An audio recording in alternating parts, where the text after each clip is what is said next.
sorry. He's out there talking. Good afternoon, ladies and gentlemen. The time is 6:04 p.m. This meeting of your Pontiac City Council is hereby called to order. We give the floor to Councilman William Parker, Jr. to introduce this evening's invocation.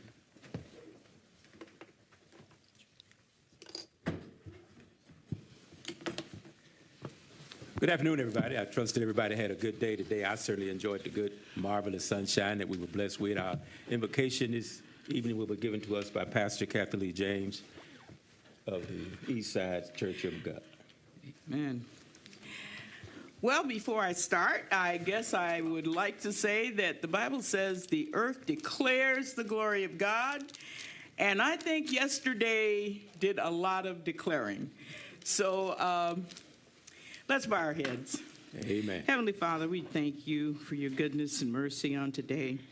Thank you for giving us this day, and we just thank you for declaring your wonderful glory for everyone to see and enjoy, to know that you are God, and beside you there is no other. We thank you for that today, and we ask your blessings upon our meeting today. We ask your blessings upon our mayor and deputy mayor, their families and administration. We ask your blessings upon this council, Father, those who are here, those who desire to be here and are not. We ask you to bless this meeting, that the thoughts of our hearts would be acceptable to you, O Lord, our strength and our Redeemer on tonight. In Jesus' name we pray. Amen. Amen.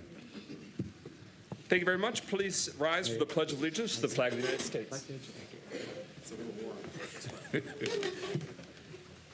I pledge allegiance to the flag of the United States of America and to the republic for which it stands, one nation, under God, indivisible, with liberty and justice for all. We now have a moment of silence as a community for those that we've recently departed. Moment of silence. I'd read the names of those that we've recently, unfortunately, had to say farewell to. Freddie Bursey, Jr., Derek Franks, Carla George, Elisa Harris, Evelyn Keller, Albert King, Jr., Isaac Lewis, Dorothy Mack, Maya Pittman, Audrey Quince Greenhouse, Guy Sanchez, Kelly Smith, Varee Towners Granberry, Leo Walker, and Deborah Wilson. Please join us for a moment of silence as a community to remember them.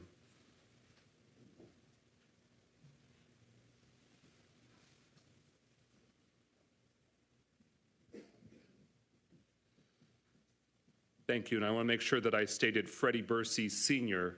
versus Freddie Bursey Jr. Unfortunately, it was Freddie Bursey Sr. who passed away. Thank you very much for the moment of silence as a community. Roll call, Clerk Doyle of City Council members. Carrington. Present. Goodman. Here. James. Here. McGinnis. Present. Nicholson. Parker. Here. Rutherford. Mr. President, you have a quorum. Thank you very much.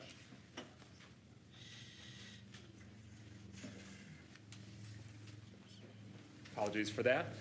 Quorum being established, is there a motion to excuse Councilman Nicholson from this meeting for personal reasons? So moved. Support. Moved by Councilman Parker, seconded by Councilwoman Rutherford. Hearing no discussion. Roll call, Clerk Doyle on the motion to excuse the councilperson. Carrington. Yes. Goodman. Yes. James. Yes. McGinnis. Yes. Parker. Yes. Rutherford. Yes. 6 yeas, no nays. That motion carries. Is there a motion to approve this evening's agenda? Support. It's been moved by Councilman Parker, seconded by Pro Tem Carrington. Any discussion? Any amendments, changes, corrections, clarifications? Hearing none, speakers list exhausted. Roll call, Clerk Doyle on adoption of this evening's agenda. Goodman. Yes. James. Yes. McGinnis. Yes. Parker. Yes. Rutherford. Yes. Carrington. Yes. 6 yeas, no nays. That motion carries. The agenda is approved and will proceed accordingly. Is there a motion to approve this evening's consent agenda? Moved by Carrington. Moved by Pro Tem Carrington, second by Councilman Parker. It includes the March 18th Finance and Personnel Subcommittee meeting minutes, the April 1st Economic Development, Housing and Planning Subcommittee minutes, and the April 2nd City Council meeting minutes, including the closed session minutes.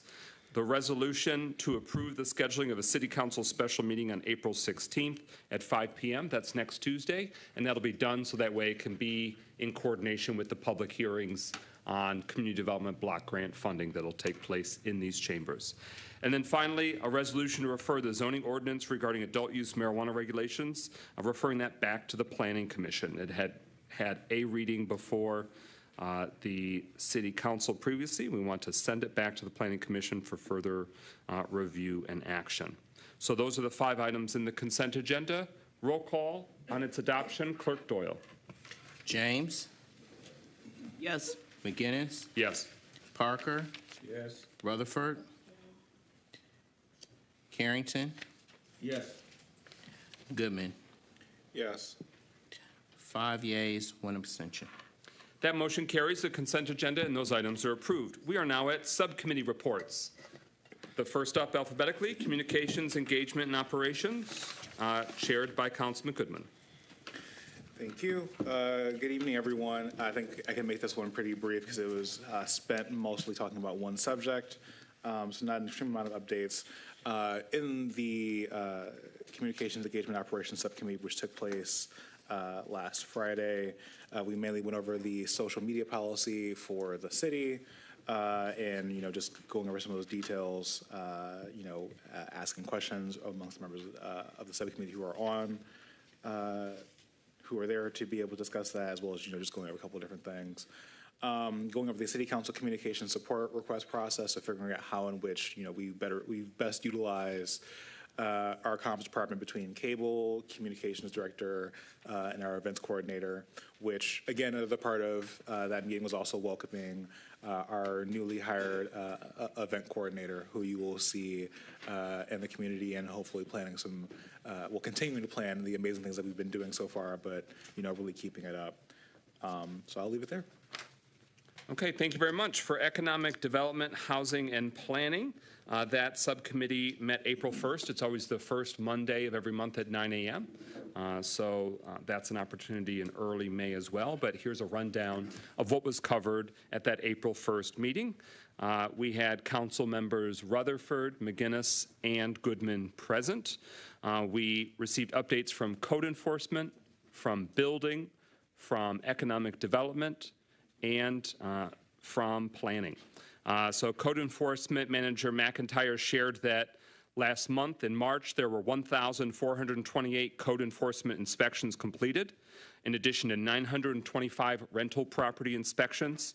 There were 96 property violations that were taken to court, and that there's also been a review of business licenses, and that's discovered that there were a few dozen businesses that were late or had no business license, and so follow-up communication has been with those businesses.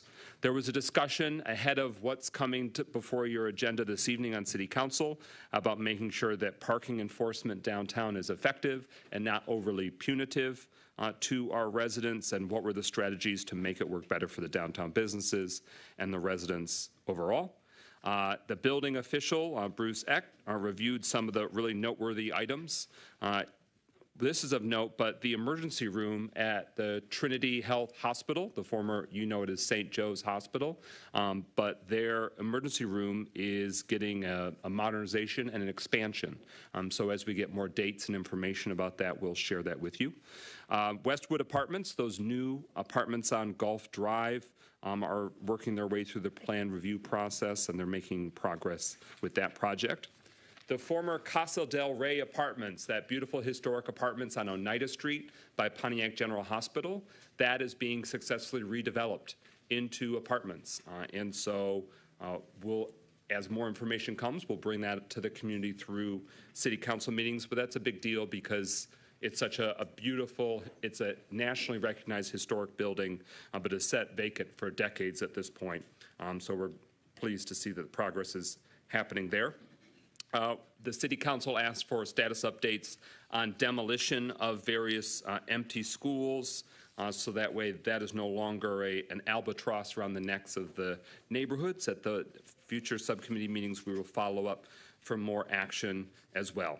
For the sake of time, I'll leave it there, but that's about an hour-long meeting, and the community is welcome and invited to that monthly subcommittee meeting. And next up, Facilities and Property had a very successful subcommittee meeting. I turn it over to their chair, Councilwoman Rutherford, for further updates. Good evening. Our meeting is always the last Friday of every month from 3 to 4. The committee members is me as the chair, also President Pro Tem Carrington and President Mike McGinnis. The items for discussion during the meeting was a series of follow-up questions for previous meetings. What is the status of the Public Works facility? There has been no new, the Public Works facility staff. There's been a new foreman that has been hired, and there are other jobs that are currently being posted on www.pontiac.mi.us. Is there a plan in place for the DPW facility? As of today, there's no concrete plan in place. However, the administration states that they have been in discussions with organizations like DTE, and it is the early stages. Was the potential sale of the Purdue School? There currently is no confirmed selling of the school, although the administration has been in talks with organizations that want to buy Purdue. The update on Old McCarroll School is as follows. As you know, the county has came into a partnership to the tearing down of McCarroll schools, and that update will be forthcoming. As far as EWAT, there has been no update on the tearing down of EWAT. The administration did advise this committee that the Youth Recreation Center construction will be presented at the City Council, which they've done that, and we voted for the design firm to start. The update on the 50th District Court HVAC system. The HVAC system is currently in plans to being fixed. The update on the repairs of the sheriff's substation. The administration has fixed over 50% of the sheriff's substation. The update on the repairs of the city fire stations. There's no update at this time. We did, however, put in a committee asking for the administration to put some flowers out at South Boulevard and or try to develop a partnership so we can have some community groups do that as well. The next public hearing for city-owned properties is slated at the end of this month. The public hearing will mainly consist of sidewalks and 2 redevelopments, lot for houses. The update development agreement for the sale of Kennett Road property as of the meeting on Friday, the deal has not been finalized. The papers have not been signed. There was no public comment, and we adjourned at 4:09. That is my report. Thank you very much. Next, for Finance and Personnel, that subcommittee consists of council members Nicholson, James, and Parker. I've attended the past 2 months' meetings, and the next Finance and Personnel Subcommittee meeting is this Thursday, April 11th at 2:00 p.m. in the council conference room. That is open to the community, and all are invited. We review the financial reports of the city. We get updates from various departments as it relates to substantial issues with the city's finances, the city's staffing and recruitment and human resource needs, and that'll be the case for this coming Thursday, April 11th at 2 p.m. as well. The city's financial outlook and status is very healthy, and there is a substantial balance in the general fund. But of course, that means there's just a lot more work to do. But in terms of the financial health and forecast, it's very strong. Revenues are stronger than even budgeted and projected, and that has in part prompted a variety of budget amendments that came before City Council last week for initial review, and at next week's meeting, the April 16th meeting, the City Council will continue to consider a whole roster of budget amendments, so that way the balanced budget remains in place, where every different line item is as it should be before the fiscal year concludes on June 30th. All right, so for the sake of time, I'll leave it there and turn it over to Law and the Courts, Chair Councilman Parker. Thank you, Brother President. Law and Courts did not meet in March, but due to the Law and Courts did not meet, and the reports are the one that we did give. We have already been shared reports from the Code Enforcement that is done with your committee, as well as the Facilities Committee. Thank you. Thank you very much. All right, Parks, Recreation, and Public Works, Chair James. Parks, Recreation, and Public Works Subcommittee met on March the 25th. The Grants and Philanthropy Department, there was no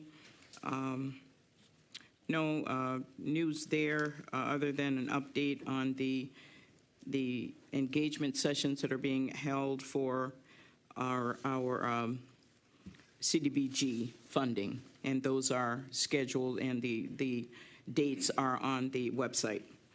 The Parks Director's update, we had an update on the mini and neighborhood parks design. Those design engagement sessions have been held during on March 27th and 28th at the 10 parks in the city. We're currently planning a parks town hall to share the ideas that we came up with during those sessions. That is tentatively being scheduled for Thursday, April the 25th, but plans have not been finalized, and if we are able to finalize them, it will be as part of the District 4 Community Council meeting, which is usually held on Thursday, the 25th of April, and that meeting will be from 6 to 8 p.m. But there, again, it hasn't been finalized, and once it is, it will be publicized. Manny McKinney Hatchet Park, we've received the construction drawings from the Pontiac Community Foundation. Engineering has asked for written authorization to use those plans, and we are waiting to get that authorization from the Pontiac Community Foundation. We have also in the process of approving an MOU to be able for the foundation to disperse the funds for the Manny McKinney Hatchet Park. And when that is done, work will begin on that park. Public Works update, McCarroll School demolition. That demolition will be handled by the Oakland County Land Bank authorization. Last week, the City Council did approve their application. It did approve for them to submit an application for demolition grant that would fund the majority of that project. So that is ongoing. And that is all I have for Parks and Rec. Our next meeting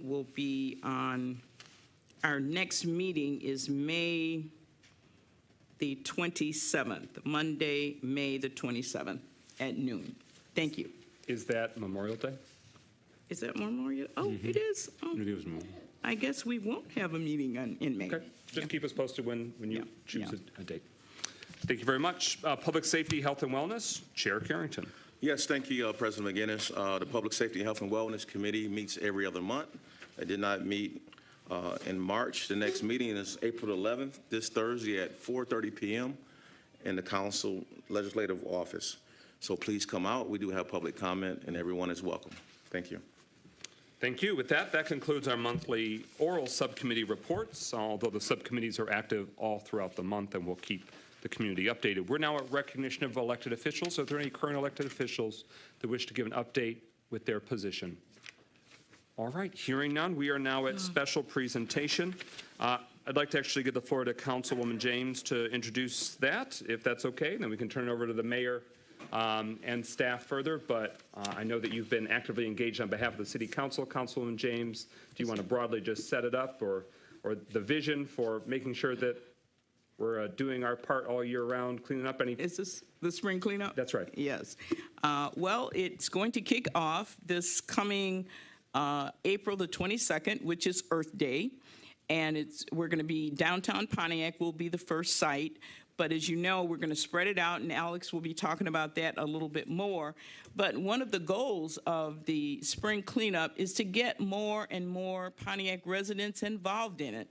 And to do that, we are having dumpsters. We're allowing each community to plan their own cleanup activities, and there are dumpsters that are going to be deployed throughout the city, and Alex will talk a little bit more about that. The dumpsters will be employed the weekend of the 22nd, so they will be deployed that Friday on the 26th and then removed on the following Monday, the 29th.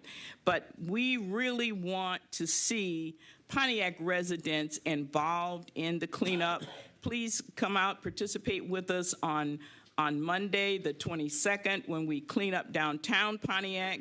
And then, whatever plans you make to work within your own communities, please contact, if you need any help, any support, contact your district council people, because all of us are very much involved in the spring cleanup campaign. So again, we want to see as many Pontiac residents involved and engaged in it as we can. Free T-shirts, we're going to have free T-shirts, free coffee out there, and we're going to have a lot of fun. We're going to be at the corner of Huron and Wide Track, right there on that corner where the old Pontiac Press used to be, that corner. And so we invite everyone to come out and be with us for the kickoff campaign. And I'm going to let Alex talk a little bit more about it. But again, we want you guys to come out and join us. Very good. Mayor Greimel, any initial thoughts? Well, just really echoing Councilwoman James's sentiments, this is a really great opportunity for the community to pull together and really get out there, roll up our sleeves, and get to work. And so, to me, that's the single most important part of this. Yes, it's about cleaning up parks. Yes, it's about cleaning up the city. But it's really about us all working together, volunteering together, and the camaraderie and spirit of collective action that really helps spark throughout the community. And I do want to thank Councilwoman James and Councilman Pro Tem Carrington and all of the council members for their long history of getting out there with volunteers from the community and beyond and really working hard to make this happen. And as Councilwoman James mentioned, we're doing it a little differently this year. Instead of 1 week of back-to-back-to-back cleanup days, we're going to spread that out over a couple of months. And hopefully, as a result, we can have more people coming to more of those cleanups so that somebody doesn't just come out for 1 day that initial week and then they're exhausted.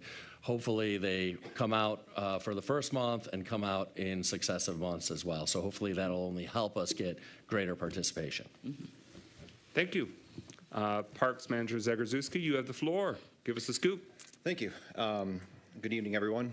Just to piggyback on what Councilwoman James and Mayor Greimel mentioned, yes, this is our third community-wide cleanup. The second one I've been a part of planning, and we are planning it a bit differently this year. Last year, we battled the elements quite a bit during our week of trying to cram everything together. So we do have the 4 scheduled cleanups planned for 1 weekend each month. But that doesn't mean that volunteer groups can't approach us between now and July 13th and want to do a cleanup on a non-scheduled day. We welcome that absolutely 100%. You just got to contact the Parks Department and we will coordinate the date and the operations that group would like to do. For example, UWM schedules Thursdays for their employees to do volunteer days, so they will pick a Thursday to come on out at some point. Did you have a question, Mr. Greimel? Okay. As we mentioned, our opening day is going to be Monday, April 22nd, as that is Earth Day, followed by the next 3 months with meetings on May 18th, June 8th, and July 13th. Our Earth Day event, we will be meeting, as Ms. James said, around 10 o'clock a.m. over at the corner of Huron and Y Track. It's the parking lot that's next to the LBI building. We will have refreshments for those volunteering, free shirts, and we will target certain areas such as the Woodward Loop, the Pontiac bus station, the courthouse downtown, the 2 small rec parks within downtown, and a lot of the side streets, really just focusing on cleaning up any trash and debris that we see. As for under the Phoenix Center, we are working with our DPW department to get our street sweepers under there to avoid having volunteers walking in such a narrow and kind of heavy trafficked area. So with that being said, again, to piggyback on what has already been mentioned, we will have dumpsters the following weekend after Earth Day at the locations listed for each district. This is just to get the community more involved. We encourage everybody to get out, help clean up your properties and your neighborhoods, and we would like to stress that These dumpsters are not meant for household appliances and furniture. This is more just to help clean up the debris and any trash it may have collected during the winter season. And GFL has asked us to remind people using the dumpsters that all items need to be placed inside the dumpster. It cannot be left outside. The Parks Department will aid in this effort by making signs and placing them at each location. If we do have an excess of stuff outside of the dumpsters, we will do our efforts to clean them up and get them inside, but GFL will not remove the dumpsters until it is proper, so please help us out in those efforts.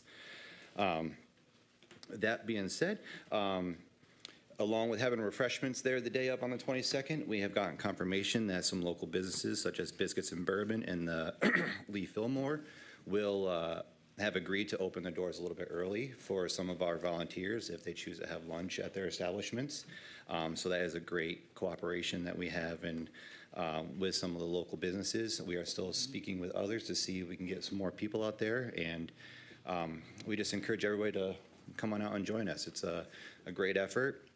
And over the next 3 locations, we are hopefully we will be having much warmer weather so we can tackle some greater projects such as continuing our debris and waste removal, but also some landscaping opportunities as well. So if you like to come and join us or have a group that's interested, please don't hesitate to contact myself. If you go onto our city website and just do a search for the community-wide cleanup, you will see our flyer for the season. It has a QR code that you can access to volunteer and get registered, or you can email daretodreampontiac@gmail.com to get registered as well. Can you please list for each district where those dumpsters will be located and confirm again that the range of dates for them? Absolutely. So locations, I'll go through real quick. For District 1, we have Crawford Street, the Washington Park subdivision, 92 Augusta Street, 197 Crestwood Street, Crystal Fairways at 1138 Oak Lawn Drive, and at Fire Station number 2 off of South Boulevard. For District 2, we have 780 West Huron, which was the former TCF Bank building at the corner of Huron and Genesee, and 580 West Huron Street at the Sprout building. District 3, we are at the corner of Tallahassee and Sarasota.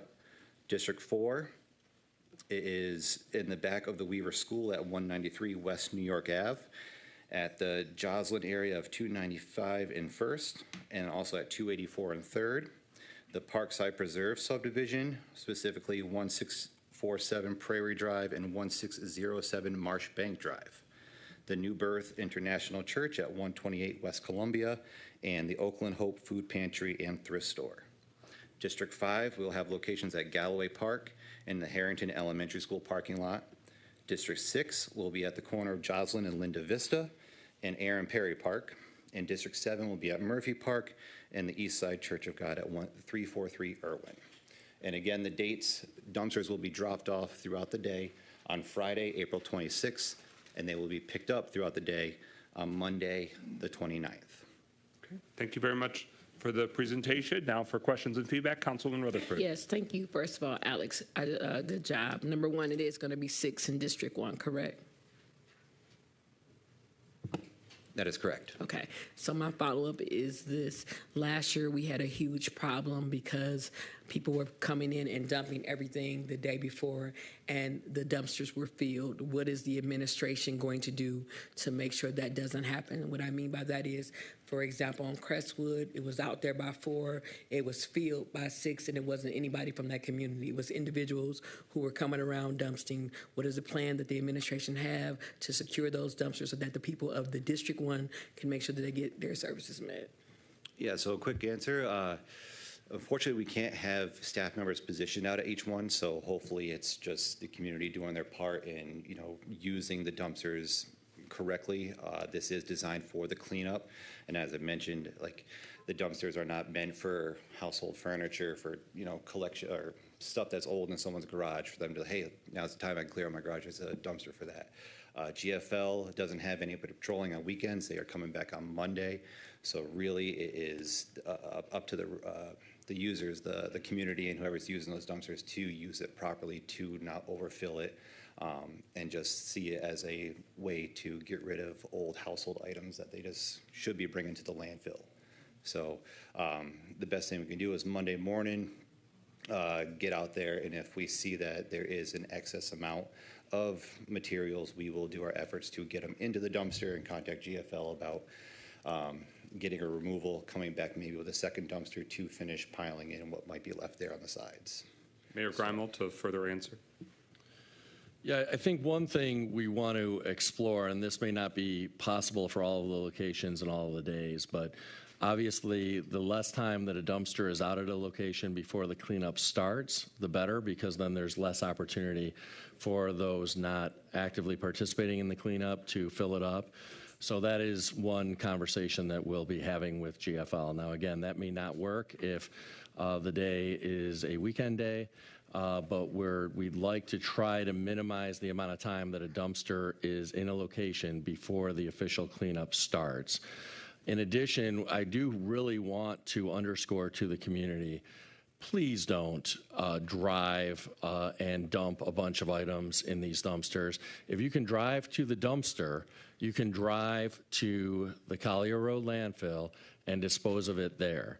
And when people, and again, I don't want to say that this is a widespread problem, but last year we had one occurrence where someone drove a bunch of their garbage to a dumpster, filled it up, and prevented that neighborhood from using that dumpster as part of their community cleanup. And again, if you can drive to a dumpster, you can drive to the Collier Road landfill.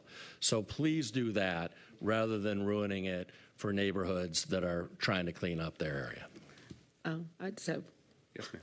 so there's one other place that was supposed to be on there. Bodette Park doesn't have one. It's normally split between me and Brett because one side of Bodette, the mill down, one side is District 1, the other side is District 2. So if you have one there, then those people that couldn't get in the other way can get some there also. So there needs to be one in Bodette Park. Understood. Thank you. And also, there are a few locations that we've asked to kind of pinpoint a more accurate location. So council members, I will be reaching out to you tomorrow, most likely with those locations, but this would be a good time. I'll So that'd add it be to the 7. list. So it'll be 7 total, with 1 being part District 2, part District 1. That in one. Thank you. Councilwoman James?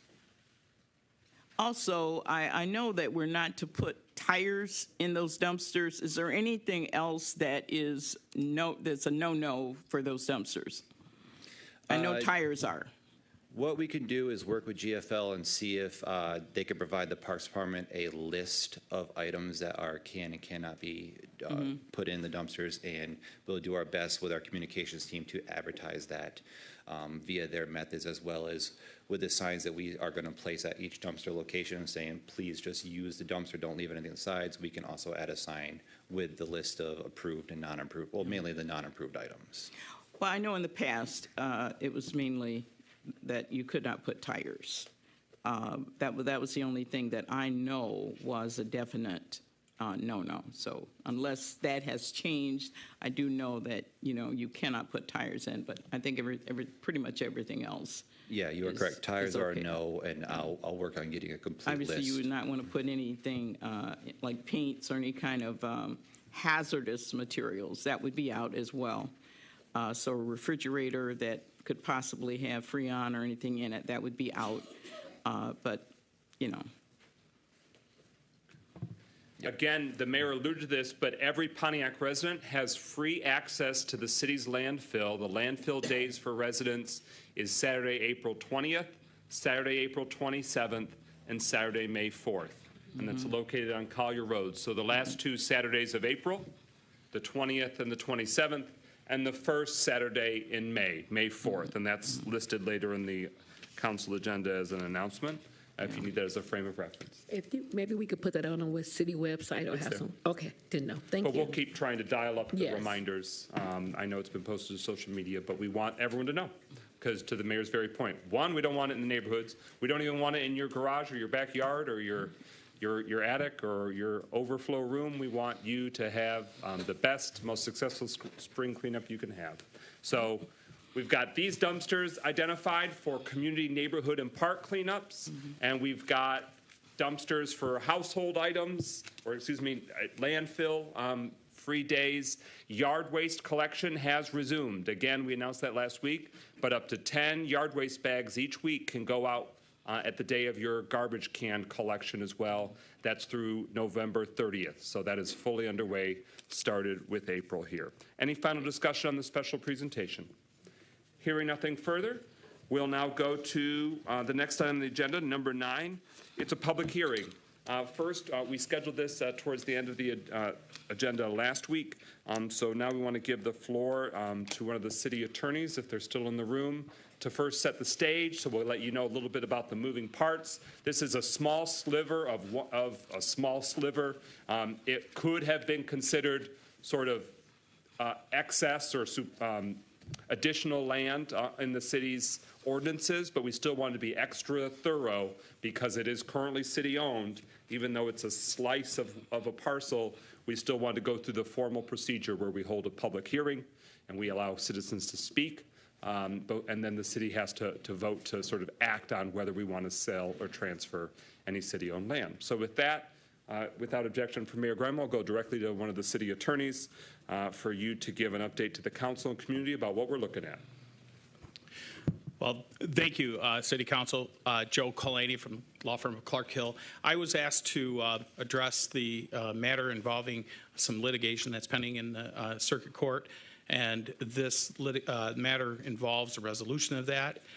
In part, deals with the small areas of property that, to some degree, requires some cleaning up of the land over by Clinton River Drive and the pathway at Thomas Lane.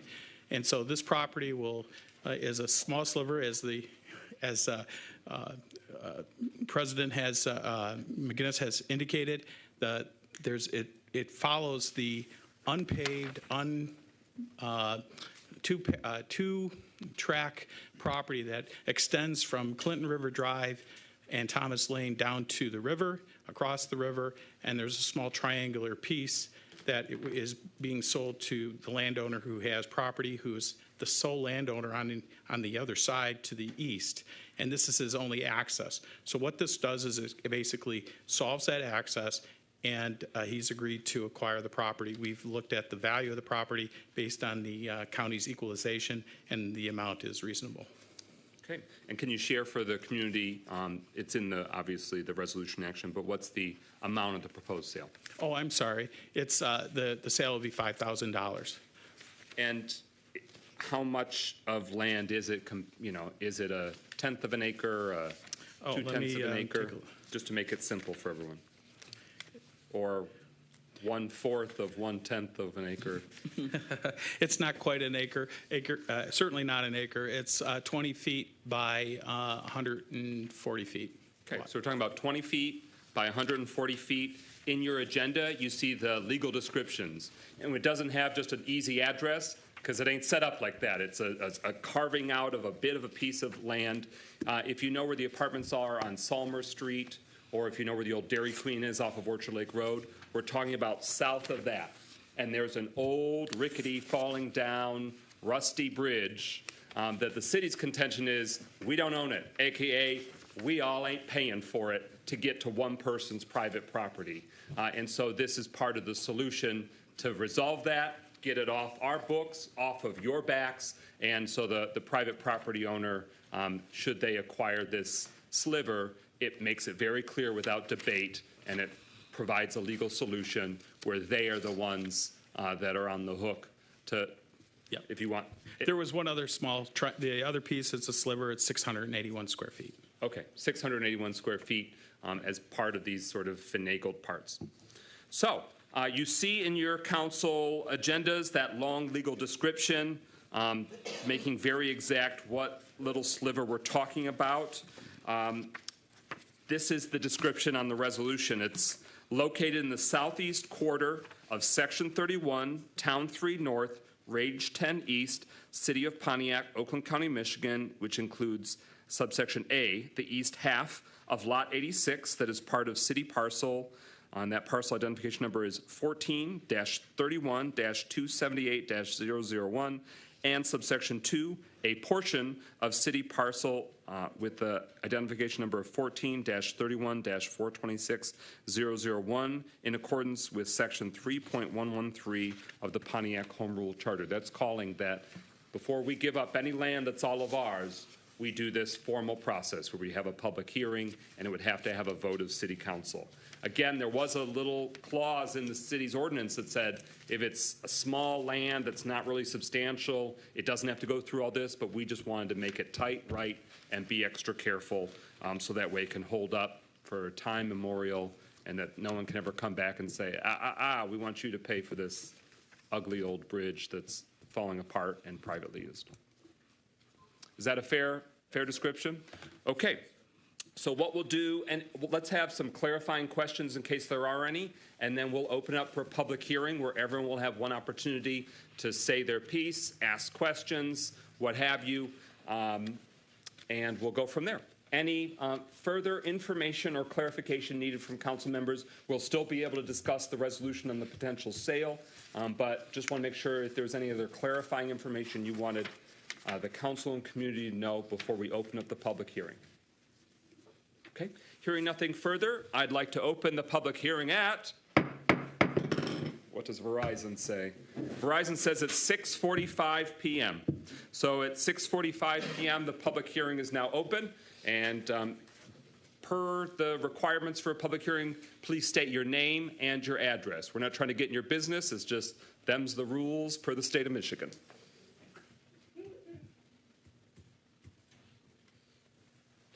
Before I give my information, is this concerning like all the city properties, properties? Can it relate to that as well? If you can be really creative and tie it into this example and more broadly, I'll allow it as in order. But this is specifically, that's a great question. This is specifically about consideration of sale of this property. So if you start talking about the football game, I've got to rule you out of order. One, because I don't think it's football season, but two, because it's got to be about this public hearing again. That's the rules of the state of Michigan. So you're first up. If you can give us your name and address, and you've got the floor. My name is Darlene Clark. I live at 506 Nebraska Avenue, Pontiac, Michigan. The question that I have, and the reason I brought this up, because it's a little related to what you're talking about right now. On Saturday, we was at a CBG meeting, and Ms. Younger was there, and she went to explain to the people that were in the room the lot sales for the city. She bring up a conversation that actually had me a little confused, and if I'm confused, then someone else has to be confused. She says that there's a lot in between two neighbors, and each neighbor want a piece of that lot. That lot will be divided. I need clarity on that for many reasons, because that was an address. So if you're dividing a lot before it's combined, before it's connected to another property, you divide in the address. Can you give me clarity on that, please? Okay. Next up. Oh, no. One last thing, I'm sorry. I didn't mean to do that, Carl. Okay. And understand this too, and this is where I also were a little confused. She did make statement to this. It can be done. And another thing, that she has the authority to work with people, and that the mayor is not the mayor's authority, it's her authority. So we need clarity on that.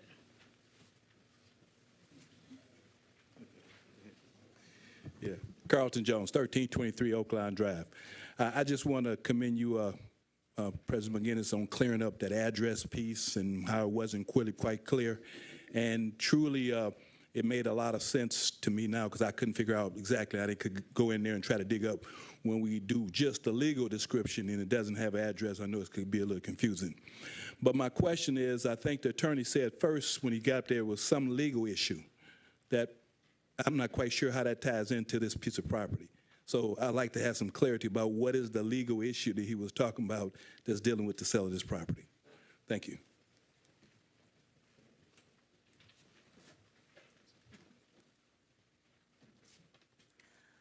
Dr. Deirdre Waterman, 312 Ottawa Drive. One question I just want to verify. This property does contain a bridge, as you said, and I know that this bridge is very rickety and, in poor condition. So by the sale of this property that the city owns this bridge, does that mean that the city is also absolved of any liability and is selling that as is? I hope that is true, but I just want to make sure. And the other thing I just want to bring to attention is that this public hearing properly includes the sale price. When you have a public hearing for the sale of public property, that has been the usual and customary way to put the sale price in there. And I do remember I did question one previous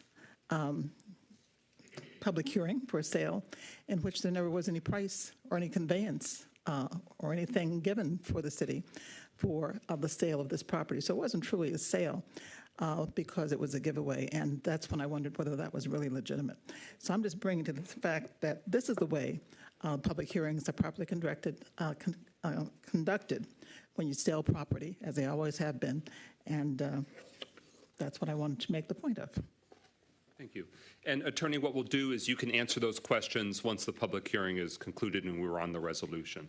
So that way we give community members opportunity. We can maybe take them in one fell swoop. Any further requests to speak at this public hearing? Again, it's an open opportunity. You didn't have to be signed up ahead of time. All are welcome and available to speak. Yes, ma'am. I'd like to know the process and how it take. Once you do you guys are going to do the property transfer. You're going to do all the legalities of the description of the property and all that. How long does it take once you guys get it and let the person know that they have it? How long a process is that for everything to be completed to have the deed done into that person? Because I've been after a piece of property for a few years now, and every time I come down there, y'all still working on it. So I'd just like to know how quick your process is going about. Okay, and can you state your name and address for the record? Sorry. That's okay. Sharon Murray, 542 California. 542 California, and what was the name again? Sharon Murray. Okay, and so the clerk may need to tug on your collar and confirm the spelling, so that way we don't butcher that for you. And the lovely lady in, it's not salmon, what's your color that you're wearing, Manager Younger? The woman in the beautiful pantsuit in the back row. Orange, okay, there you go. Red orange. Ms. Murray, that the woman in the back row is Deborah Younger, who is the point person for lots that you're identifying. And when we get to this resolution, we'll describe what prompted this one. This is not one that went through the traditional channel, although there are some similarities in the sense that it's a nearby property owner. All right, thank you very much for your feedback. Is there any other request to speak during this public hearing? Okay. Going once, going twice, not yet sold, but public hearing closed at 6:51 p.m. So that concludes that public hearing for this proposed sale of property. We still have to actually consider the sale. So with that, is there a motion to adopt the resolution for the sale and transfer of the real property in question in accordance with the section 3.113 of the Pontiac Home Rule Charter? Is there a motion for the sale of the property? I motion. Is there a second? Support. It's been moved by Councilwoman James and seconded by Councilman Parker. Again, it was verbally stated, but again, it's in the southeast quarter of Section 31, Town 3 North, Range 10 East, City of Pontiac, Oakland County, Michigan, which includes subsection A, the east half of Lot 86 that is part of City Parcel 1431278001, and subsection 2, a portion of City Parcel 1431426001. Again, the sale price that's being considered is $5,000. City Attorney, can you share some of the answers to the questions that were raised? Yes, Mr. McInnes. This sale is a result of some litigation that was brought by the landowner. It wasn't the kind of litigation you typically see. It was what we call a declaratory judgment over who really owns this rickety old bridge that you mentioned earlier that's over the Clinton River. The city has no records showing that it owns the bridge. The landowner indicated he doesn't own the bridge, but he needs it for access to his property. So The purpose of this matter was to resolve this once and for all, who's going to be responsible for that bridge. To answer one of the members of the public that inquired about that, the issue is, yes, this is to absolve any kind of liability or responsibility of the city over that rickety old bridge and to provide access to the landowner so he can properly repair the bridge himself and access his property. All right, so now the motion's before us, discussion and debate. Mayor Grimel, reflections? Well, I do want to try to answer Mr. Carlton Jones' question a little more directly, because I think what he had asked is, what does the sale of the property have to do with the litigation? And so there's the litigation itself, which started out not really involving this sliver of a parcel, but it had to do with, well, who owns the bridge? And we said, well, it really just services this one individual property owner. We don't want to have to put hundreds of thousands of dollars into a bridge that only services one resident. And he said, well, ultimately, okay, well then give me the bridge, or make it clear I own the bridge, the private property owner. And we said, okay, and we'll give you this short 2-track dirt road that leads up to the bridge. And then he pointed out that, well, that little 2-track road, it's generally a certain width, but as it gets close to Clinton River Drive, it gets it gets a lot narrower than it is for most of that. And that's because the 2-track technically goes across this lot, at least the corner of that lot. And he was also concerned that he has a long history of people walking down the city-owned 2-track and then crossing the river, walking down his private property that everybody has long agreed is his private property to get to the Clinton River Trail. So he wanted to put up, if he's going to own all this, he wanted to put up a little gate. And he wanted some room to do that and room to make sure that this 2-track dirt road was of the same consistency with width. So we said, well, we don't want to just give you a little tiny piece of this property, which could affect the value of the property. And he said, well, I'll buy the whole parcel. And we said, well, that's fine, but we want to sell it to you at what we believe is fair market value. And he said, well, that's too much. What if I bought half of that? And we said, well, then you'd have to pay half of what we told you was fair market value. And he said, okay, I'll do that. And so that's how we ended up getting to the sale of this sliver of property. I wanted to try to make that clear. And I know that Ms. Sharon Marie has had an opportunity to talk with our Economic Development Manager, Deborah Younger. I certainly welcome that dialogue as well. And so we want to make sure that we're working with you and communicating with you in a timely way. And then just to answer the other question about what happens if a vacant parcel is divided between two neighboring property owners, homeowners, who want to utilize the side lot program that the city has to obtain that lot. What happens if that vacant lot is split? The address itself doesn't designate the legal land boundaries. It's the legal description that does that in conjunction with the tax parcel ID number. The addresses can change and periodically do change. They're set by the Postal Service and the county working in conjunction with each other. And so in the case that a vacant lot is divided and absorbed by the neighboring lots, it would simply eliminate that address, because that property would be absorbed, that land boundary, if you will be split in half, absorbed by the neighboring parcels, and then those addresses will cover each half of the property. The motion is before us is, do we as a city council authorize this sale of this sliver of land and resolve the litigation? Is there further debate and discussion? Hearing nothing further, speakers list is exhausted. Roll call, Clerk Doyle, on approval of the resolution approving the sale and transfer of the real property that's been identified. Clerk Doyle. McGinnis? Yes. Parker? Yes. Rutherford?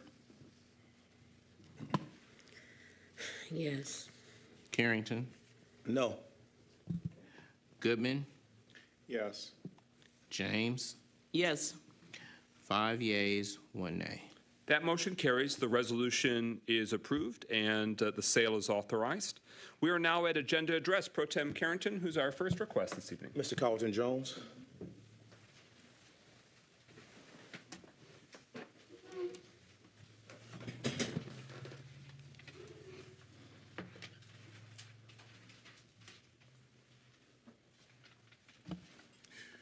Good evening. First and foremost, I want to just say we as a community are so glad to have the opportunity to come and speak at Agenda Address, and we're starting to be a much more engaged community. In saying that, the item I'm going to talk to is referred out of the consent agenda items. One of the things that we're really looking at is that citizens come down here and speak, and we're not quite clear if those items we speak to are being recorded, because sometimes it appears that they go unrecorded. I know we record the meeting in a recording fashion, but sometimes some of the items should be spoken to in the records. So maybe we want to take a look at that, because we go through the process, we encourage an engagement, but it doesn't always appear that it's recorded. Now, I want to commend Council. Last week, you really did a great job in doing something that's very needed in our city. Dealing with the homeless, we all know it's been an issue, and you guys stepped up, exercised your power, and did something about it with local entities to address that issue. It's quite commendable that you do that. You continue to do that, because issues should not linger when we know there are issues here in our city. So I commend you wholeheartedly, but I do want to say at the same time, there was a lot spoken about diversity, equity, and inclusion, and I didn't see anything in the records about that. There was a lot spoken about the bridge at Martin Luther King, and I didn't see anything in the records about that. So we need to make sure those issues are very important and that we act on them. Thank you. Thank you, sir. Mr. Chuck Johnson, if he's here. Ms. Darlene Clark and Gloria Miller on deck.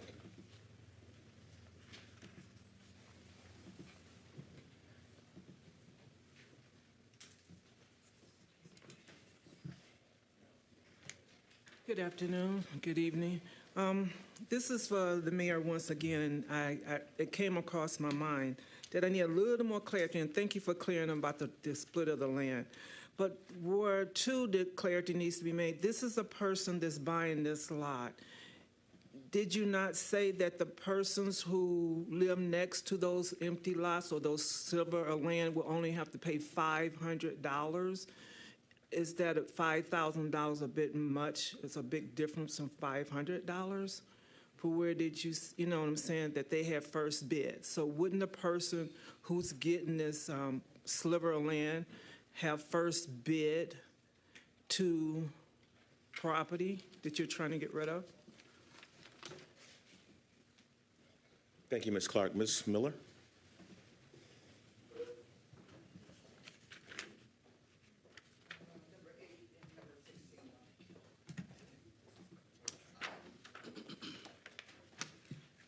As for item number 8, the cleanup day, the dumpsters, I can't tell you the years I've done that and clean up. It's only a suggestion. The mayor had mentioned that people shouldn't drive up. They gonna do just exactly what he told them not to do, because it's easy, it's convenient, and you can't stop them.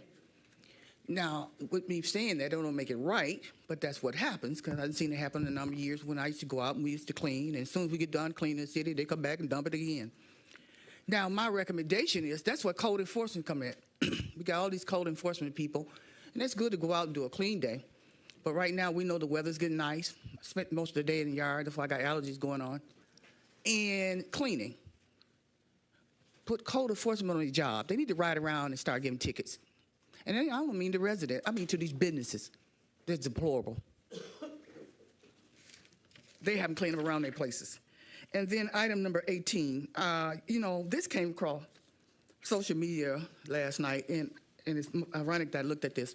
I see Oakland County is going to have a town hall for fentanyl on Tuesday, April 16th, from 7 to 9:30 at Oakland County Commissioner Auditorium.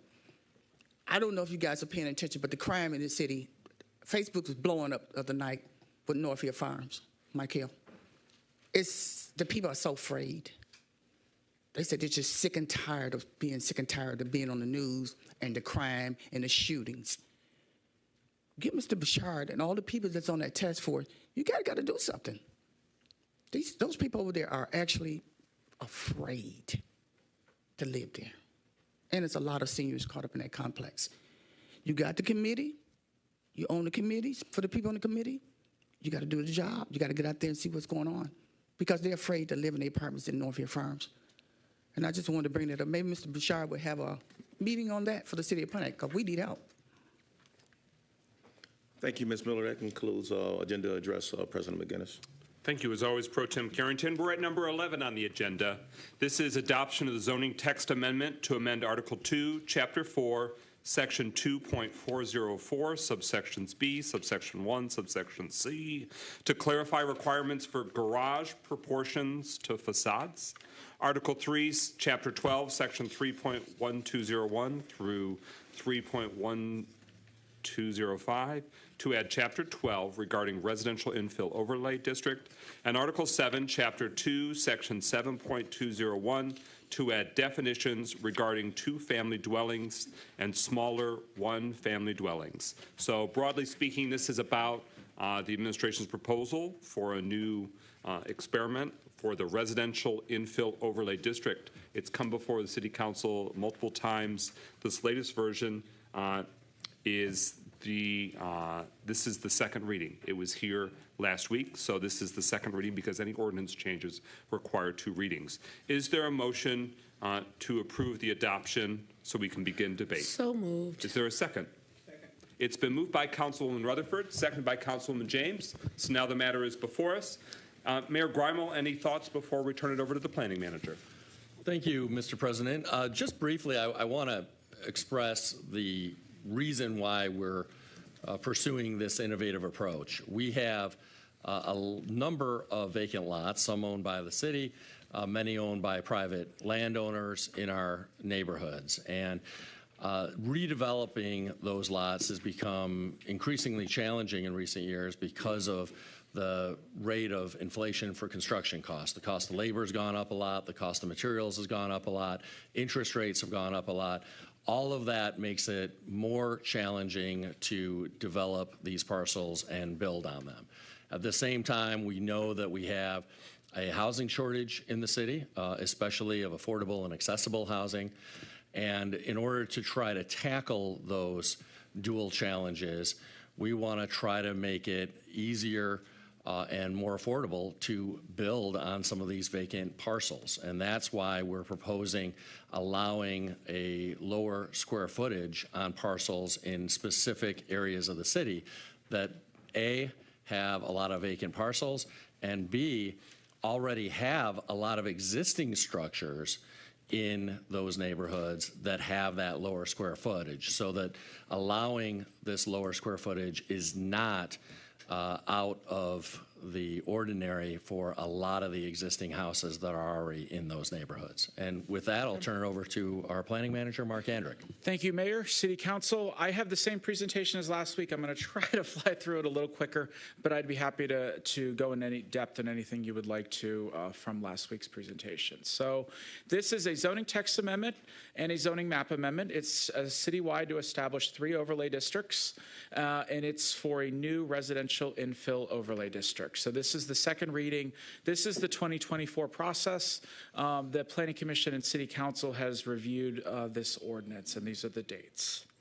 So background from the 2014 master plan, one of the future land use goals is to improve existing neighborhoods. A city is comprised and defined by its neighborhoods. Strengthening the existing neighborhoods through blight removal, demolition, reinvestment, and business support will improve the image of the city and, more importantly, the quality of life for all Pontiac residents. Furthermore, in the subsection of residential development, it states the existing zoning ordinance should be amended to provide greater flexibility for building type and land uses within these districts. These standards should emphasize building form and outline acceptable materials and standards for each district. So the city in this particular strategy, this particular ordinance is looking to have 3 areas of an optional overlay district where a property owner of a one-family zoning district could do either build a smaller single-family dwelling unit with higher architectural standards or build a 2-family dwelling unit with higher architectural standards. The selection for these criteria, and I have a map coming up on the next slide, but really it's the proximity to downtown and or Woodward Avenue, excuse me. It is a cluster of vacant lots, some owned by the city or county, but as we found, 70 to 75% are privately owned. From first reading, we did research in District 1 in the area there. There are 0 privately owned properties that are not up to date on taxes. So every one of them is paid. Going on 10 to 30% below the Pontiac average household income in these areas, 10 to 30% below the Pontiac average residential property value in these areas. And as the mayor alluded to, the majority of the single-family residential homes in these neighborhoods are already between 800 and 1,400 square feet, so the reduced requirement will generally fall within the range of the existing house sizes, even though it's smaller than what is normally allowed for a single-family residential zoning district. This slide is just having to do with the data points of the number of vacant properties in the area. Proposed Area 1 is in District 7. There are 145 vacant properties. Proposed Area 2 is in District 1 with approximately 130 vacant properties, and then proposed Area 3 has approximately 140 vacant properties. And these are the areas outlined on the map. These 3 areas include, all right, Area 1 here, which is between Auburn, MLK, University, and really east of City Hall here. So this area right here. Area 2, which is in District 1, includes the area between Bagley and Franklin Road from Rapid Street down to California Avenue. And Area 3 is between the railroad and MLK, between South Boulevard and just an area south of Osmond Street. I do want to point out that really a lot of this, what I'll call partners of the city of redeveloping Unity Park really has occurred over the last 10 years, working with Habitat for Humanity, Lighthouse, and other projects, is Unity Park, which is in between. So that's why this is a neighborhood that's maybe had its own strategy with some of the city's partners and does not need to be in this district. So I'm going to share some of the same photos last week. These are examples just highlighting the small homes like this tan beige one right here, the white one right here, adjacent to normal size homes that are 12, 14, 1,500 square feet. This is on Edith Street. Again, this pink house definitely does not meet the 1,200 square foot requirement. I believe it's around 900 square feet, but it's adjacent to properties on both sides that are 2 stories and more than the 1,200 square foot minimum. Elm Street, as I mentioned, these are smaller homes, about 900 square feet, and then in the background here, you have 2-story buildings that are more traditional and allowed building size. There are 2 houses on Prospect Street, both on the left here. Again, smaller home footprint right next to homes that have the 1,200 to 1,600 square foot size. Over in District 1, this is Montana Avenue, just highlighting the 2 smaller houses adjacent to larger homes. Now, the photo on the left is showing a house that is much, much wider at the street level right here, while the photo on the right, these 2 homes on the left are actually much, much deeper. So these are the homes that are permitted under the current regulations, but this home would not be. But when you notice it from the street, it's not significantly different if you don't look at those fine details. And then the last photo, just showing the separation, is this off beige colored home right here, really flanked in between 2 larger homes right here.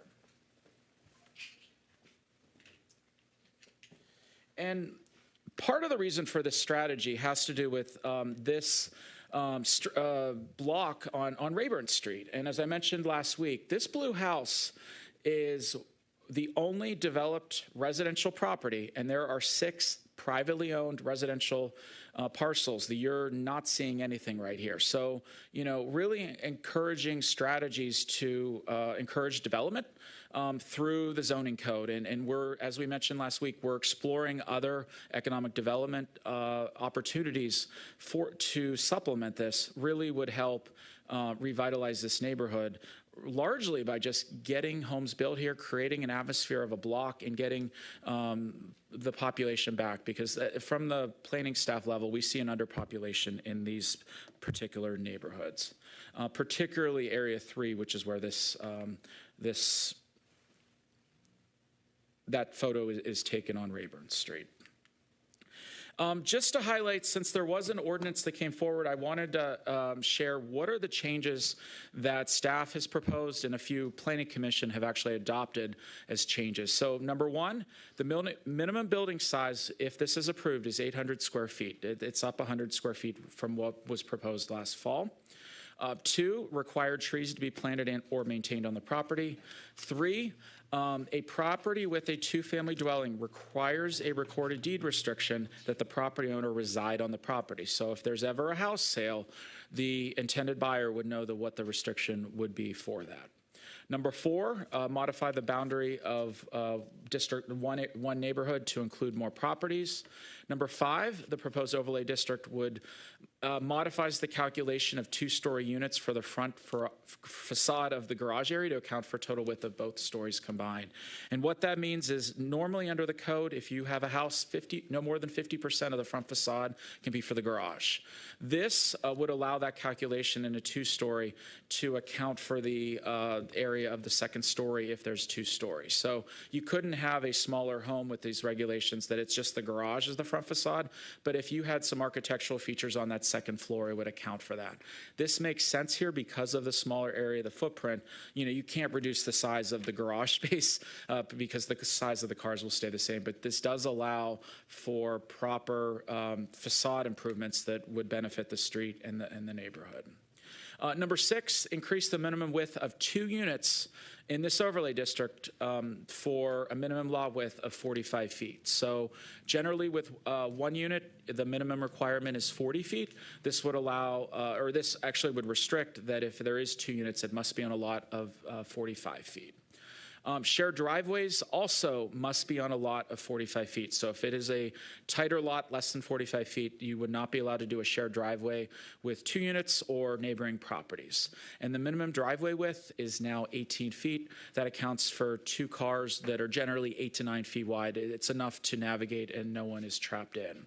And then we also provided clarity on building materials, where a minimum of 30% of the building facade must utilize a higher quality material, such as brick, stone, wood, hardy plank, aluminum, lap siding, or similar quality material. And the remaining 70% may utilize vinyl siding, but it must have a thickness of 0.5 millimeters, which is a little, gives it a little bit more longevity. So again, just to share some of the architectural requirements, the proposed minimum would be 800 square feet. Primary entrances for the structures should have one of those 4 items that are listed up there: a projecting or recessed entrance, the stoop or enclosed or covered porch, the transom or light window panels framing the door opening, or architectural trim framing that door opening. 2-family dwellings are allowed on the individual lots with a minimum of 45 feet, as I mentioned. The project should also include facade modulation, which is changes to that facade so you don't have a massing where there's no windows and no architectural features. It really would require some introduction of those architectural features to break that up. Number 2, entry features that are dominant elements facing the street. And 3, utilization of variety of high-quality materials that are new to the neighborhood and or complementary to the surrounding neighborhood. In addition, the applicant shall choose 2 of the following 4 design options: architectural articulation in walls and roofs, covered entry porch, second-story step-back or modulation, or larger area windows used as architectural features compared to other structures in the neighborhood on the front and side facades of the principal structure. As I mentioned already about the vinyl, 70% is the maximum you can use, and with a thickness that is a super thick grade. From the street, you can definitely notice a difference, as you can see in some upcoming slides. So these are, again, existing examples that I showed last week from Birmingham, Michigan. This is about 900 square feet. And then this is in Hazel Park, where the garage area does not count towards a home's square footage. And so it looks much larger than it actually is in square footage. Comparing these proposals and our current proposal in Pontiac with other jurisdictions in the state, as you can see, Pontiac at 1,200 is definitely in the middle between Berkeley at 1,800 and Grand Rapids at 750. And this proposal for 800 for these three areas really is in line with that. But there are additional architectural requirements you don't see in Grand Rapids and don't see in Flint. So that really is the trade-off and the flexibility for someone looking to develop this.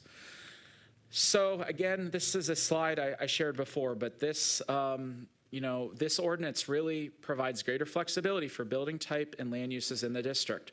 And it emphasizes building form and acceptable materials for each district. So this constitutes a neighborhood strategy, really that is attempted to be an affordable housing strategy. It is not the only one that the city is going to undertake, but it really is the first one in recent memory that the city is looking at. We will have more in the future related to some of our strategic efforts. In staff's assessment, this need is focused on the needs of this neighborhoods. Other areas of the city may have different needs and strategies in the future.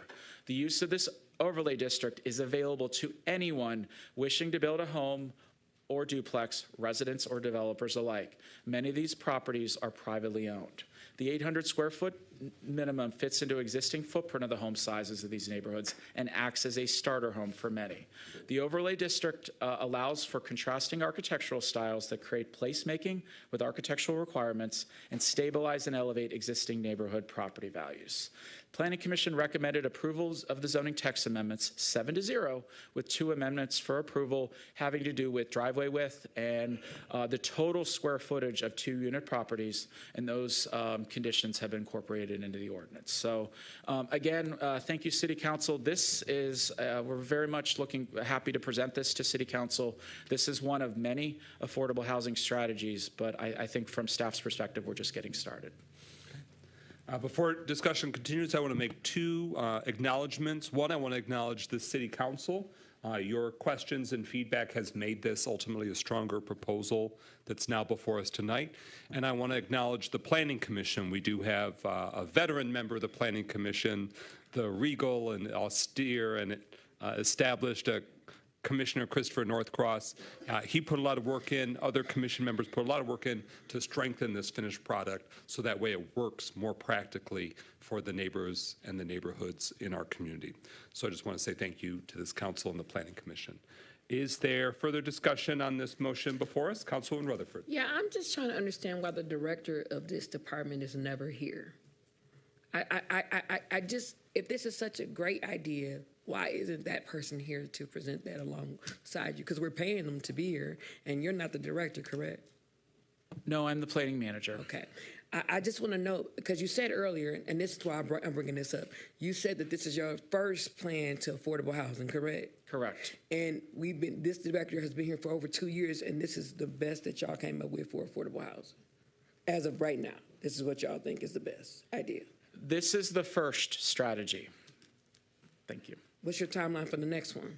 I think it's going to be related to what comes out of the housing plan and the master plan, which are the housing plan is expected to be completed this year, and the master plan is expected to be completed in February next year. So that question I'm saying, President, I yield to the administration because I just want to get some clarity on when staff who are supposed to be over these departments going to be here, because this individual hasn't been here in months. So I'm yielding that to the administration, hoping that I get a clear and honest answer. Can you ask him that for me? Thanks. So the floor has been yielded. Do you pick up that gauntlet, Mayor Grimel? Well, I don't know that I'd call it a gauntlet, but the short answer is that there are a number of divisions within that department, as the council is aware and as the public knows, and she gives a lot of deference to the division leaders to manage their division. Okay, for a second time, Councilwoman Just Rutherford. want to point out that that individual has not attended other meetings as well, which is why I asked the question, because if I want to buy into something, I want the person in charge to sell it to me. And I appreciate what you're doing, Mark. I know you do more than you're actually taught and given honor to, but I like to know the person that we're paying six figures to when they're going to show up. That's why I ask, because it's not just here, it's at committees as well. And I think the public should know where their dollars and where their money is going. So that's why I asked the question. But kudos to you, Mark, for doing what you're doing. Thanks. Further discussion on this proposed ordinance change? Councilwoman James. Yeah, I'd like to bring up again the question of, because these properties are mostly privately owned, how are we going to encourage businesses to, assuming that the plan is that we're wanting them to use upscale materials, which means higher costs. And so how do we make that to their advantage to do that? How do we throw in some kind of measure of incentive? And I also want to point out that two of these three areas, I don't believe have any kind of public space or recreational space. They're just kind of like,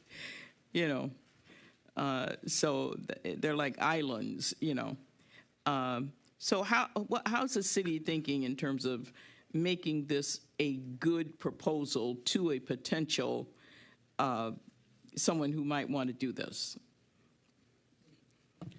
I think those are excellent questions. Really, first off, let's talk about just price points and the marketability of these properties to develop. As part of this, it's going to be much cheaper to propose a 800, 900 square foot home than it would be a 12, 13, 1400. You're going to have much less labor costs and much less construction costs. Yeah. And we worked with the Carlisle Werman firm about 12 months ago to start these regulations. We did not work with them after their initial proposal, but they worked with an architect and estimated that there would be about a 10 to 15% increase. And what that does is that helps the existing homes that are there to really help stabilize that neighborhood. So property values aren't going down because of a cheaper material coming in. So, and that, looking at the costs, I'm just going to recap what the mayor discussed last week, is that we are looking in the very short term and having economic development strategies, possibly, CDBG, possibly NEZ efforts that would assist property owners in this effort. I can't speak to, really, it's not my subject. I mean, I'm not the proprietor at the city for that, but I think as an administration, we're going to work together to get to City Council as soon as possible, because we understand how much that will also be a foundation for these neighborhoods strategically to help them grow, build, and develop. What's really important, and I just want to recap, is these three areas are close in proximity to Woodward, and they're close in proximity to downtown. And while historically maybe there has been a separation, of people driving downtown but not necessarily walking downtown, there are efforts within the Pike Street Corridor Plan. There are efforts within the MDOT project on Woodward to make it two ways and make it more pedestrian friendly. That these are amenities that are going to be close to downtown, and there's definitely desire in the market to live in these areas close to a traditional downtown that you don't get in many places. Follow up, yes, ma'am. Yeah, I would just say that I would strongly urge administration to create as many opportunities as possible to support homeowners who own these properties to be able to appropriately make use of them and possibly even, be able to profit from these lots that they own. It makes sense, and I definitely think incentivizing and putting some other options there for homeowners to be able to finance these projects would be great. So I fully support it. Further discussion? Councilwoman Rutherford. Yeah, polar opposite for me. Sure. Wanted to support it, can't support it. Feel like y'all could have done better. So I'll be voting no. I don't see this as an answer to affordable housing. I simply don't. I feel like this is just something that's being put together, and the plan, it sounds good in theory, but we don't have any particular, it doesn't work for me. So kudos to what you try to do, but I'll be voting no. Further discussion? Council President? Yes. If I may add, if City Council wants to consider a motion, if there's something that they do not like about this ordinance that would strengthen it, definitely that is an option that City Council has this evening. Thank you. All right. If I don't speak, then the speakers list is exhausted and we vote, but Councilman Goodman just walked out the door, and I don't know if he wants to vote or if he's gone for, no, he ain't gone. I do want to say that I think that this is a wise strategy when it comes to housing affordability. We need more density in our neighborhoods, and we need more options. Many of the neighborhoods on our east side were built with homes of this footprint in mind. And some may view them as starter homes, but a starter home can be a forever home, depending on what your family's need is or how many people are in the household. You name-checked some of the streets. I want to appreciate what you brought to the Planning Commission with staff that looked at, essentially block by block, house by house, how many different variety of square foot we're looking at. So I wanted to point out that I think that for the areas that are designated in District 7, it would be, one, it would fit in well with the fabric of the neighborhood, but two, it deals with the issue that we have a lot of vacant land. On the east side, we have, unfortunately, 10 and 15 years ago, it happened for decades, but in the last 10 years, over 1,000 homes were demolished. And so in those two areas that were identified on the east side, there's about 300 lots, meaning those lots didn't start as vacant lots. Well, originally they did. Everything started as a vacant lot. But in the last 100 years, there was a home on there at one point. Could have been a duplex, could have been a starter home, could have been 1,800 square feet. But due to, in large part, General Motors pulling out and our tax base changing and housing needs changing, if a house caught fire, it was demolished. If a house sat empty for a few years, it started to rot. The answer and solution was demolition. And unfortunately, that means that there are now 1,000 less homes in our community, in the fabric of our neighborhoods. So at least in the two, since I know that better, the two target areas that are identified on the east side in District 7, those are 300, almost 300 homes that one way or the other, we need to fill the void because the need's still there. Be it apartments, be it duplexes, be it a 800 square foot home, a 1,200 square foot home, we need those solutions. So in addition to my support of apartment buildings on Auburn, in addition to supporting the conversion of former schools into housing or the demolition of buildings that are too far gone, and then the building of townhomes, my strategy and my support is consistent in wanting to make sure that we expand housing options. And that we need the private sector and families that are in Pontiac right now, we need private building of homes. It can't only be just apartment buildings that the government is subsidizing. We got to have more because the demand is too high, the pricing is getting too crazy. And so thank you for coming up with a solution, one of many. So I drew it off enough, and Goodman still isn't here. Councilman Rutherford to keep the conversation going. So with the income level of the community, is this an opportunity for other investors or internal families to actually have an increase in construction costs? Is this what that is for? Because the reason why my hesitation, because I was a yes until I heard other things. And now I'm voting no because I don't feel like this is catering to everybody. I feel like there's a certain amount of people that's going to benefit from this. And then JJ, KK, and Kiki and them don't have the money. And then they'll never be able to build. And hold on, let me finish. Yeah. And so, because I want to be clear with my thoughts, because this isn't an attack against you. It's an attack against what don't make sense to me.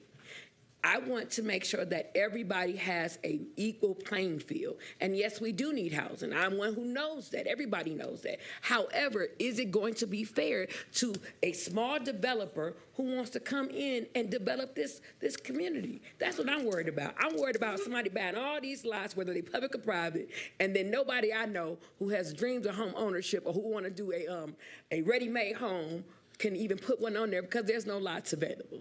That's my hesitation. I want to give you clarity for somebody to try to say something else, because you know how people like to throw their own twos and fews, and I like to be most direct. You can answer now. Go ahead. So thank you for those points. I think the one thing with this is one strategy. This one does not cover the whole demographic of what we're looking for at the city. And the next one is going to cover a certain affordable housing that's not going to cover enough of a demographic. These are all targeted, and we're going to see different strategies with each of these ordinances.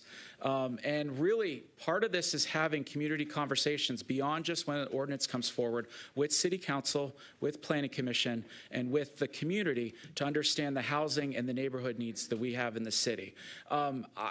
Every ordinance will have a different interest, and I've been working with a developer that is bringing a different product that does not fit into this overlay district, and we're trying to work to see how it fits within our current ordinance and possibly with some future strategic, conversations about further in the city. And I've expressed that to him and continue to express that to administration, how we're trying to get that to work. But this strategy, this ordinance is for these three neighborhoods, specifically for these three neighborhoods, based on the neighborhoods, the existing home prints that are there.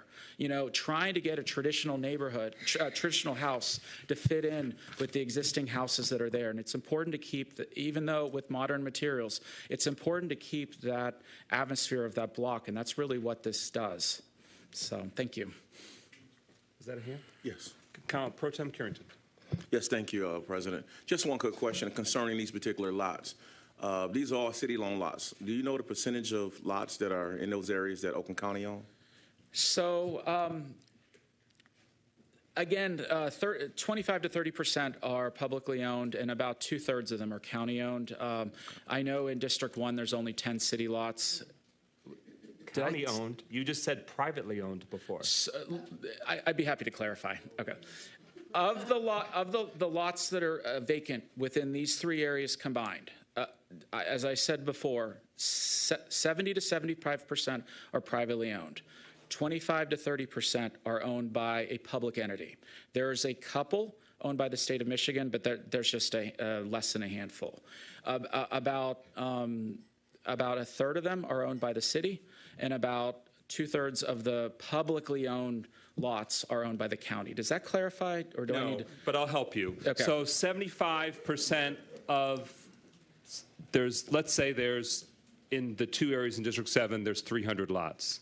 You're saying 75% of them are privately owned, meaning not a government entity, it's a person, a business, a family, it's owned by that. Yep. Of that remaining 25%, correct. There's some for the city, not many for the state, but some for the county. Yep. So you're saying the county owns, let's say, 15% or 20% overall, the whole picture of vacant land, and then another 10% is city-owned. Correct. I think the county owns more than double what the city owns. Okay. But if that helps with the percentage, So we could thank say you for 10% clarifying. is the city, Yep. 20% is the county, Yep. and 70%-ish is Correct. privately owned, private ownership. Yep. Okay, you threw me off with the 75% of the 25%. I was getting way too much in the weeds on math. Thank you. Okay, Yeah. Pro Tem Carrington. No, I'm fine. That's what I need to know. All right. Do you want the floor? So first I want to say is thank you, Mark, for, at least incorporating some things that I specifically mentioned to you in regards to when you bring this back. So I guess the first question I have, because despite not being in chambers, I can still hear what's happening. So is there anything that realistically can be done that does address the concerns from Councilwoman Rutherford? Because there is merit in what she is saying, and I'm wondering, are there any other things that we can do to this ordinance to make it in any way stronger? Because despite not living in this district anymore, I did grow up on the east side. I did grow up off of Pike, so I know the area pretty well, and I do agree very much with Councilman McGinnis that we need to increase density, increase walkability. That is a thing that we absolutely have to do. Otherwise, we will not address our housing problem. But again, like how in any way can you make this stronger to address some of her concerns? Or the better question that I have to ask is, if this were to pass, what else is the administration going to do to adequately address housing? Because what I am going to say just bluntly is that if we are going to be doing these housing strategies, which again, I acknowledge that we need to address the missing middle of housing, that there are people who need housing that is not just strictly affordable, since people like to hate on the word affordable housing in these chambers. What else is in the line to actually address this besides just trying to create better development for what is 70% private lots? If I may, Deborah Young, Economic Development Manager. I also work on housing development in the city. As Manager Yendrick indicated, this is one strategy. We have to have a host of strategies that attract varying socioeconomic statuses. We will be doing down payment assistance, which coming up this spring, summer, fall, somewhere in there, which will help bring down the cost of housing to families. We're going to offer down payment assistance. We're working with the banking institutions to help us put out product, for them to put out product that will be lower. We're working with certain banks that are now going to do no PMI, which is a huge saving. So a house that might not have been affordable to a typical Pontiac resident, with some of the enhancements that we're looking to add, may be available. We're looking at things such as NEZ, which would be neighborhood enterprise zones, which would also be able to help decrease the cost of housing. One of the things we have to recognize is that we have to have a diversity of housing options.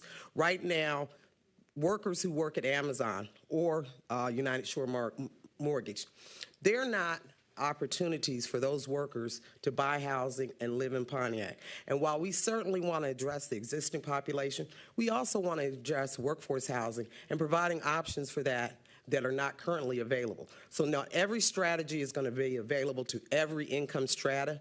Each strategy will be designed to deal with different income strata throughout the city. So is this one going to be affordable to everybody in the city and every income level? Probably not. But are we developing other tools that will do that, such as down payment assistance, which will drop the cost of housing down, incentivizing through tax incentives, and other tools that will be working. As we mentioned, we have the housing study that's just kicked off. I had the first kickoff meeting today with the housing study. One of the things we're asking them to look at is a range of incentives and financing mechanisms that we can do to attract various income strata throughout the community. So not every strategy will address every economic income throughout the city. We have to have a toolkit, and this is one thing in the toolkit. Anything follow-up? Councilman Parker? Thank you, Mr. President. My question is really simple. I think I heard you say that you would be offering, for this plan right here, you will be offering tax incentives as well as down payment incentives in the near future? We will be rolling out down payment assistance. It's not specifically for this plan, but we're offering it for the city as one way to develop and attract lower incomes that might not be able to. Down payment assistance will make that available. We're also looking at proposed NEZ areas throughout the city. We would look at these overlay districts as one of the districts that, in fact, we would ask that incentive be applied. So my follow-up question then is, if 70% of these are owned by private individuals, why would we not offer tax incentives and down payment assistance for this process? I think we will do that, but at this point, we haven't rolled those programs out yet, so it'd be premature for me to say we're going to do that. We've developed a map for where we would like to propose that. That map includes these overlay districts as well as some other areas of the city where we feel that future development will happen. So we'd like to offer NEZ incentives to a broader area than just these overlay districts, but they would be part of the where we plan to do NEZ. We also, as you know, are talking about new community development block grant areas. We'd also want to do that in those areas. And so we would prioritize our resources to areas where we're making a significant commitment, such such as the overlay districts, such as the CDBG area, and I would propose a little bit larger area for NEZ that would not just incorporate these neighborhoods, but other neighborhoods that we want to see and attract development to. Councilwoman Rutherford. You opened this Pandora's box up, so I'm going to ask this. Okay. Wouldn't it be more intelligent to do the NEZ thing before we did this? Because that's more incentivized for people to come here. That's the first one.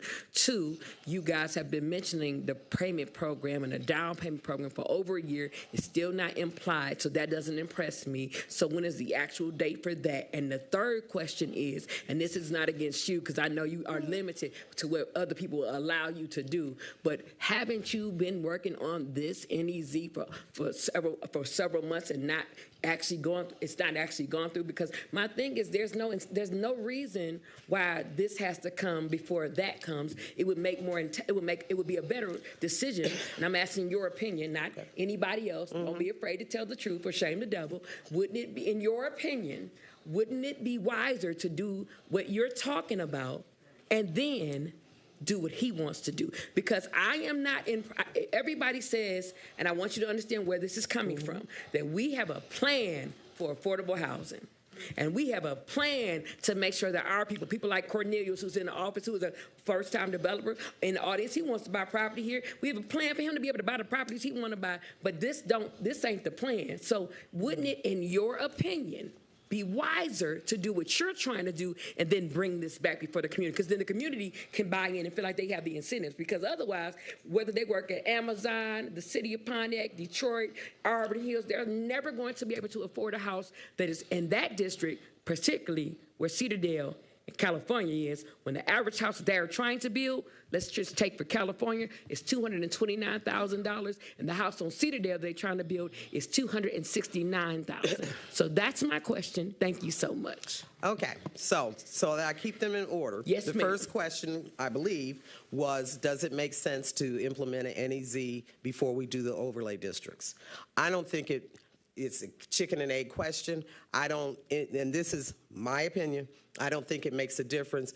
I think we need to have the zoning in place to attract developers, which the overlay district does, and then we also concurrently need to have the incentives in place. I agree. We should work post haste to get the incentives in place. If that's what you're asking me, I agree. That should be done soon.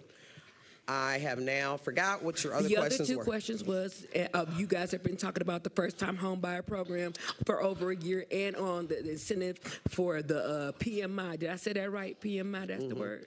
Right. Okay. It has not been rolled out. PMI. So what's the actual date? An actual date? I would plan to roll it out fall of this year. By September, I plan to roll out down payment assistance. PMI is not something we control. I am working with two banks who are looking at alleviating PMI, which is huge. The first who is committed, and I have a commitment for that, is Huntington Bank. They have agreed that they will not have PMI with their mortgages. They've also agreed to a credit score of 620, which is, FHA is 650. So almost it's easy to get you to the 620. We can pay off 2 bills and get you to a 620, unless you just have god-awful credit. But to get to a 620 is pretty easy. So I have a commitment for that. April 19th, I'm meeting with 7 banks in the area who want to work in this area to try to shame them into doing other incentives to bring that down. So PMI is not controlled by the city, but I have one bank that has committed to waiving PMI, to lowering the credit score to 620, and I hope to, when I have a room full of all the bankers together, get others to join on that bandwagon. Down payment assistance, I will use my best diligence to get it out by this fall, and that's what I'm committing to here today. This is Pro Tem Carrington. Just my final question. So this project is actually to inspire new home ownership, basically. Correct. New ownership and not necessarily more rental homes. Correct. Okay, thank you. Further discussion? So the biggest change is in these 3 targeted neighborhoods. Will we as a city say, yes, a minimum size of the home would be 800 square feet? Right now, it's 1,200 square feet. And so the question is, does the city council want to change the ordinance to try and spur more building, more construction, because we need more homes? And because right now, a new home can be built, but the minimum size is 1,200 square feet. And at least in, speaking from District 7, those two targeted areas, there's been very limited, extremely limited new construction in the last 30 years. I can count on one hand in one particular targeted area, and mainly that was done by the Housing Commission.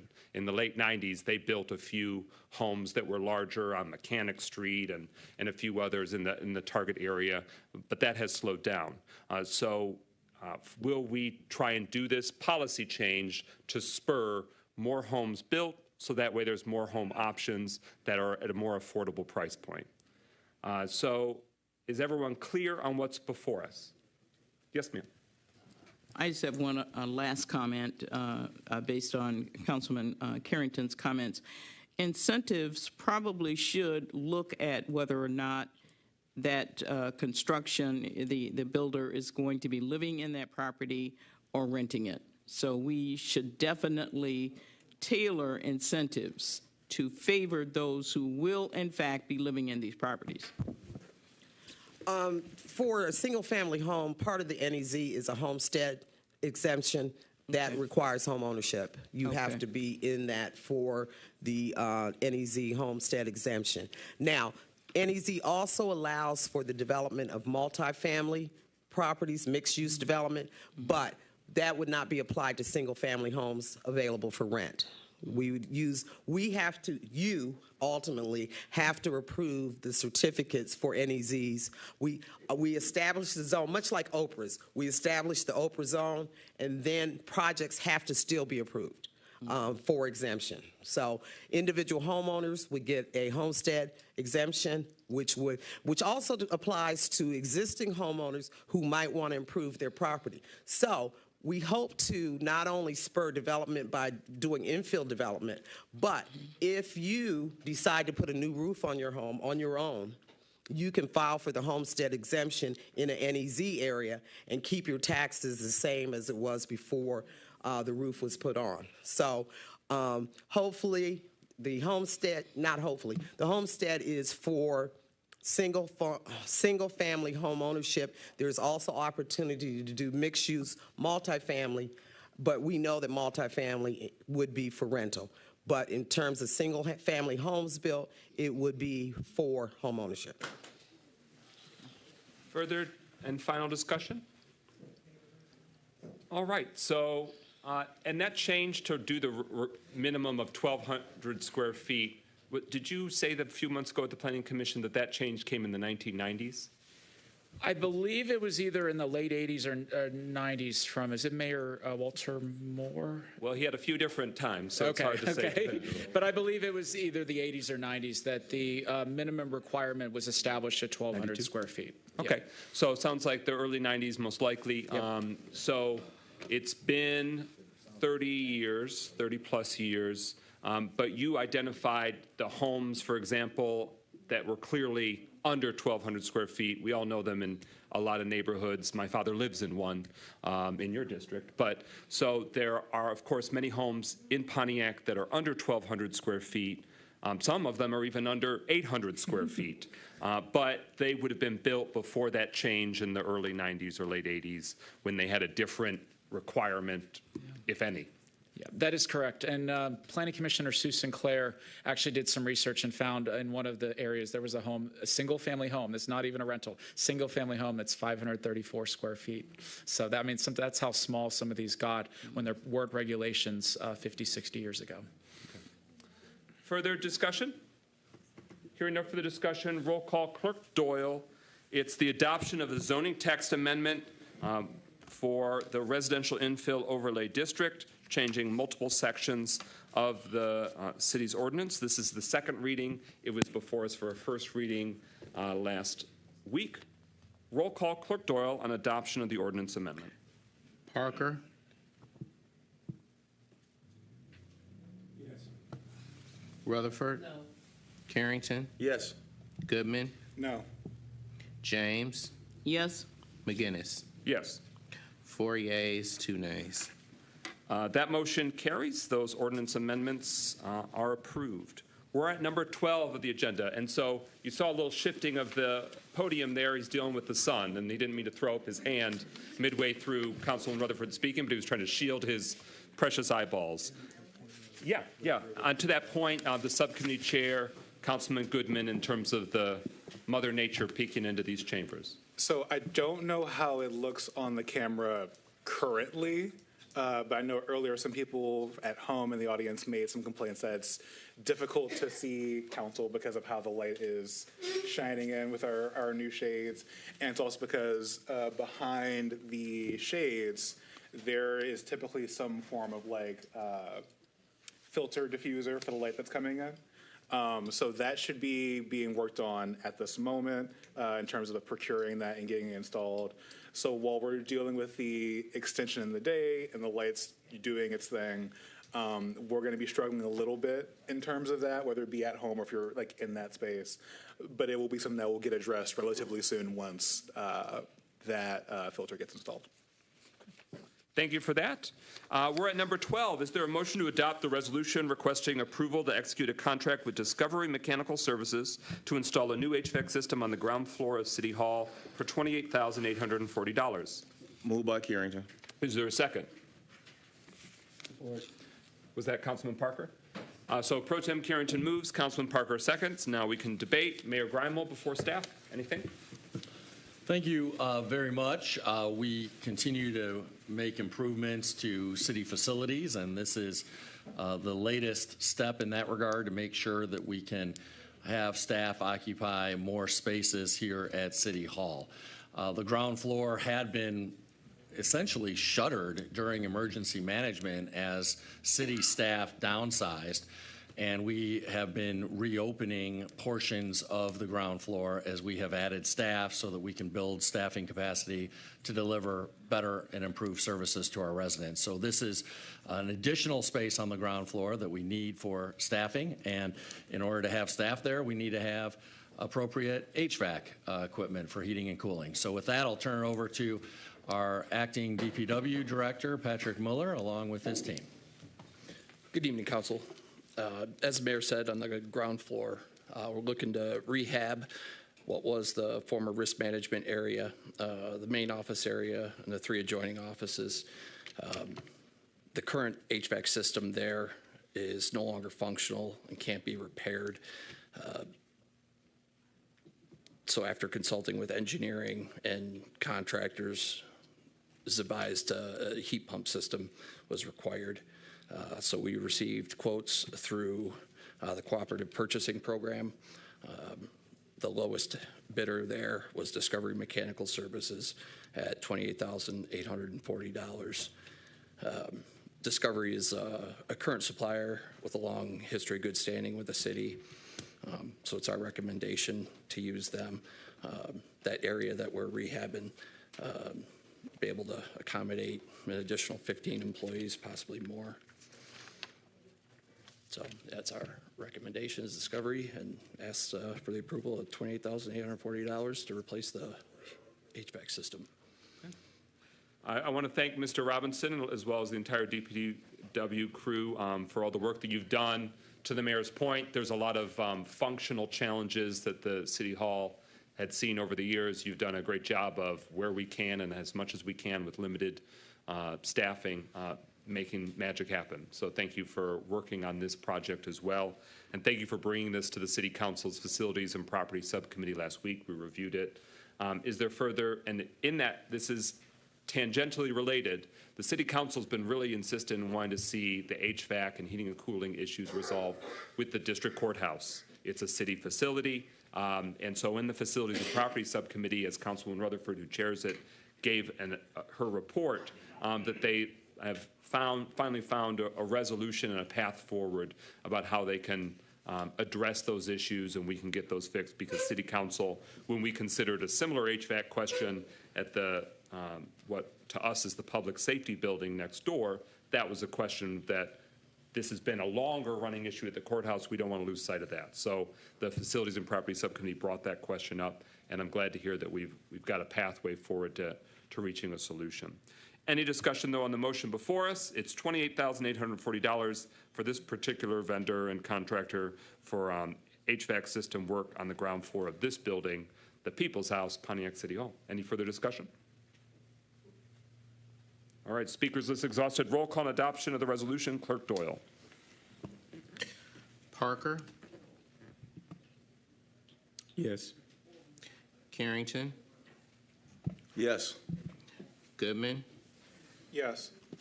James, Yes? McGinnis, Yes. Rutherford.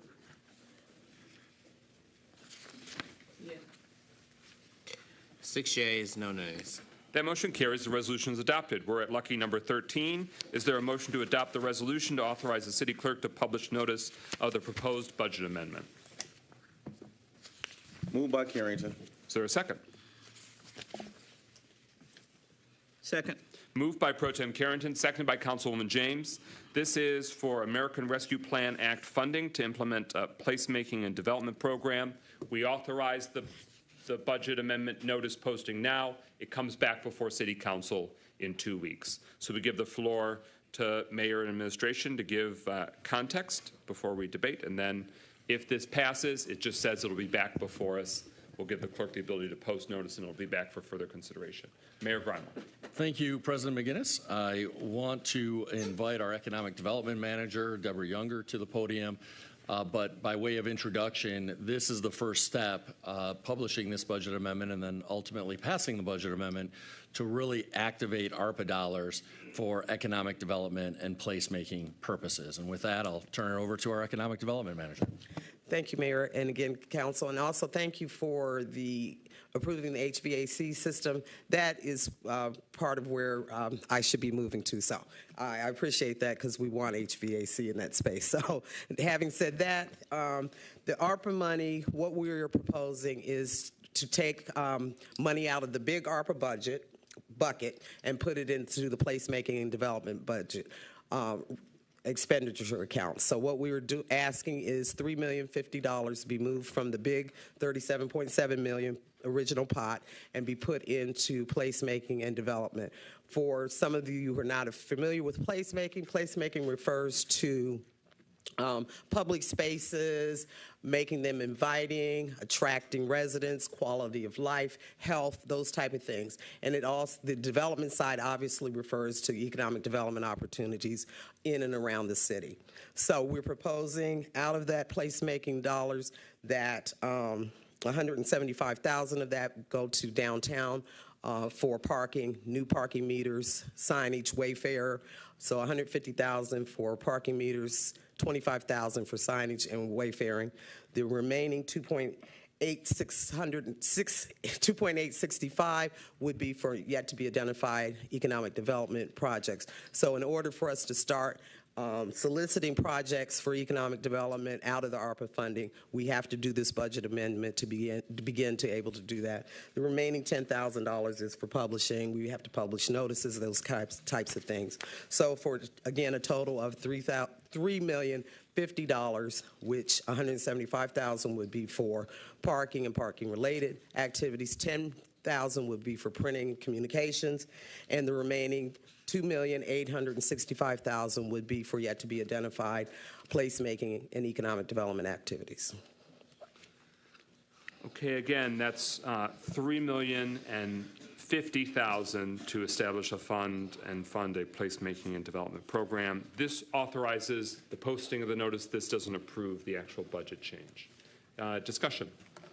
Councilwoman Rutherford. How are we going to ensure that after we do it and we make the vote, and we put it out, that people are going to be treated fairly and impartial? What we need to do is, as required by ARPA and other federal regulations, we must have a competitive process to look at applications for projects. So we will develop a competitive process. We'll do it through some kind of a notice of funding and an application that will have a rubric which grades and evaluates the submittal process, and then we'll have a review committee that makes sure that we follow our own guidelines and that we're fair and equitable. On follow-up, yes, To keep it a buck, so wouldn't it be, is it fair to say that if we asked, in order for this to pass, that our council president was a part of this, would that be able to happen? Because what I would like to see is that it's fair and impartial, and I trust him 100%, trust you 99, and I want to make sure whoever we have on there that everybody is getting the opportunity and not just my friend Obi-Wan Kenobi, because I know him because they contribute to my campaign. So that's what my question is. We have no problem with the council chair. I'd also suggested that your council chief of staff be included. I've talked to her before this and asked her would she be amenable to serving on such a committee. She agreed, but I have no problem with whoever council designates as a representative. Thank you. Further discussion? Again, are we willing to authorize the clerk to post the notice? Hearing no further discussion, speakers list exhausted. Roll call, Clerk Doyle, on the resolution authorizing you to publish. Yes. Carrington, Yes. Goodman, Yes. James, Yes. McGinnis, Yes. Parker. Yes. 6 yeas, no nays. That motion carries. The resolution is adopted. It'll be back before us in 2 weeks. We're at number 14. Is there a motion to adopt the resolution requesting the approval to execute a contract with Flowbird for parking meters, installation, software, and maintenance? So moved. Is there a second? Second. All right. It's been moved by Councilman Rutherford, seconded by Councilman James, so we can now debate it. Mayor Greimel for introduction. Thank you, President McGinnis. We are acutely aware of the concerns regarding downtown parking. And one of the challenges that we've had is that a lot of these old parking meters no longer work, or they work intermittently. And in order to remedy that, this proposal would replace all of the existing old parking meters downtown with brand new, improved, more functional meters that are both not only new, but actually are much more functional and user-friendly. These are meters that have been put in place in a number of other communities with great success, and we really believe that this will go a long ways towards addressing the downtown parking challenges. But in addition, we have our code enforcement manager here to present on this, and we also have a new vision for how our staff downtown will operate so that it's not about pouncing on those who are a few minutes or a short while beyond their paid parking limit, but rather that our staff is focused on creating a welcoming atmosphere downtown, really making sure that they're improving the experience for residents and visitors alike. And I'm excited about this new model, and I know that our code enforcement manager can share some of those details as well. Sure can. Good evening. How is everybody? So I just want to kind of talk briefly. This may be a good time to kind of even give an update a little bit on how parking has evolved since we started it. When we first started parking, downtown parking, we did about just over a 30-day period of time where folks were getting notices on their windows letting them know. They weren't actual citations, but they were letting folks know that parking was going to be starting and that this was, identifying that parking would need to be paid for.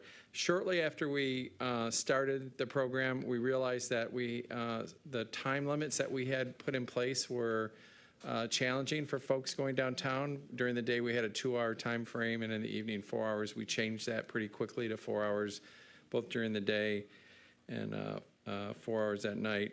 We also changed the, if someone did receive a citation within the first 24 hours, they would have the ability to pay just $10 instead of $25. We changed the tickets themselves so that all the information was available on the citations that folks were reading. So if they did want to appeal it, it walked them through the process of how to appeal it. And also had that schedule, that fee schedule for paying the citation within the first 24 hours. But one of the things that I think is most significant is about 2 months ago, we started working with the two folks that were primarily assigned to the downtown parking enforcement, and we had them become more code inspectors for the downtown. So in addition to parking, part of the responsibility every day was to also start looking at all the businesses that were downtown and in the stretch of downtown and some of the outskirts coming from downtown on some of the main streets. So they're looking at buildings that were maybe had some code violations, some building structural violations. They were looking at buildings that needed to be registered as vacant if they were not occupied, and they started doing enforcement on that. Also, we have some multi-family units downtown, many that had not been registered as rentals, and many, equally as many that were registered as rentals but hadn't had inspections in quite some time. So that became inclusive in all of what they were doing. So it wasn't just going down and doing parking enforcement for 8 hours. They were assigned to do other tasks while they were downtown, kind of being the eyes and ears. From that, it stemmed into a concept that we're going to be moving forward, where we're kind of looking at our parking folks as being ambassadors to the downtown. We've had some conversations about maybe creating some swag for them to wear while they're downtown, some uniform that would kind of identify themselves as a city employee. Right now, they have to wear a vest. That's an OSHA requirement, but we thought about expanding even their uniform to make them more identifiable. So our goal is to utilize these folks that are downtown to take a look at parking, certainly do the parking enforcement when necessary, but also to be more like stewards to the community. So just recently we made a video, the daytime person, Iquanda Swift, and we made a video downtown, and she kind of explained what her role was during the day, that in addition to doing parking enforcement, she's also identifying those buildings that need some attention or need to be registered a certain way or maybe need a building inspection. She's also takes time during the day to provide directions to people, folks that are downtown that have never been downtown. She has been using that time to point out restaurants and other places of interest in the downtown area. The meeting will cease if we go down to 3 city council members. Okay. With that, we stand at a recess. I'm sitting. I'm here.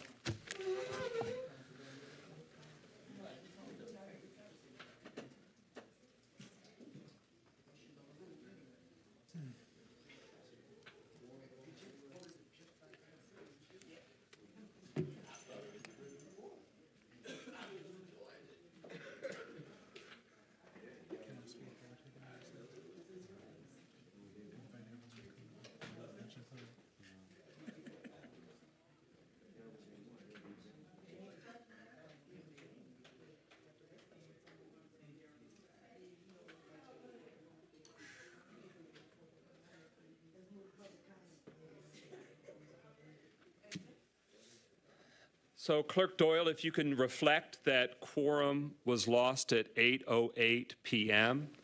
We still are required to have public comment regardless of the cessation of the meeting.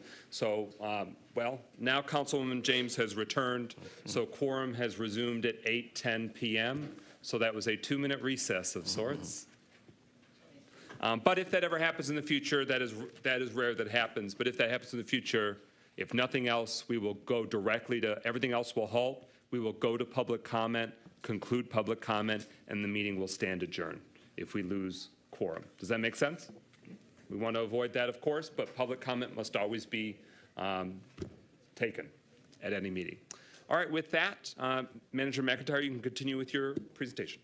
Well, thank you. So what's before you tonight, as the mayor mentioned, is our desire to go and enter into a contract with Flowbird. Currently, we have 15 machines that are downtown, half of which are not working. Last week, we had all the ones that were not working removed from downtown, so there'd be no confusion regarding that. But Flowbird is they're kind of a worldwide leader in terms of parking meters. They're the first ones to develop and implement the solar-powered meter. They're all over the world. They're headquartered in Paris, but they're in several locations, not only here in Michigan, but throughout the United States. They currently have the contract with the City of Detroit, Lansing, and Grand Rapids, and I'm hoping that we can also have a contract with them. They have local folks that do all the service. We would still continue with the other company that does all the online and the app for people paying through an app. But this would be specifically for purchase of machines, installation of machines, and then maintenance costs that come with that. So. Thank you very much for the work and the research that went into what's before us. And although she's not in the chambers right now, I want to acknowledge that Councilwoman Rutherford, who represents downtown in District 1, all of those changes that you name-checked, the let's give some grace if you pay early, don't make it a heavier fine, let's make the appeal information on the back of the ticket. Councilwoman Rutherford and I communicated about how let's remove, if there's a machine that ain't working, yank it, pull it out, because it's just confusing people. And so I'm glad that your staff has done that. But on these changes, Councilwoman Rutherford has been very vocal advocating for those respective changes to make the process work more. Councilwoman James, you had some questions. Do you want to invoke them now? What we want to make sure is that we are checking in every 6 months or so about the system. This is not, although we use the word started, it really is enforcement resumed. This is an ordinance that had been on the books for decades in terms of paid parking in downtown Pontiac. There was a period during the pandemic where it was kind of like wink and a nod, let's just let it roll, let it ride.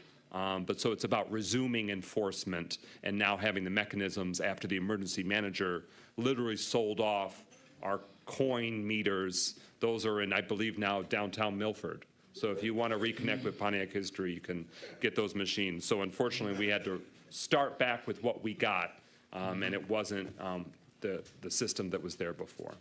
Councilwoman James. Yes, the concerns I have is that there's a larger issue here, and that is downtown parking, the plan that we currently have in place, actually working?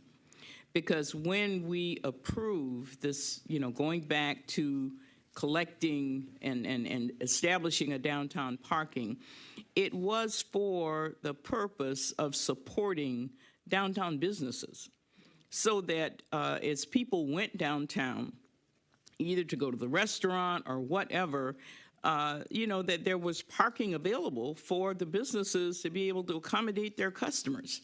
We had very specific goals in putting that process in place. And the question is it really meeting the goals that we set for it? Because a lot of tickets have been written. I received a ticket, and I paid it. But I think that what we're doing is we're not really meeting the needs that we originally said that we were going to meet. And I'm concerned about that because, it's one thing to just talk about buying new equipment, but you've got to keep your, the focus on why are we buying the equipment? Why are we spending this money? We need to improve foot traffic downtown.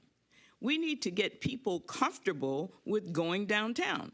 And the question is it happening with the current process that we have in place? Now, I'm very glad to hear that you're making changes, but I still think that we as a council need to get a full report of just how well this process is working. And I think that discussion needs to happen with businesses, with downtown businesses. It can't just come from the city. We need to know if this process, if this parking is working for downtown businesses. Is it doing what we think it should do?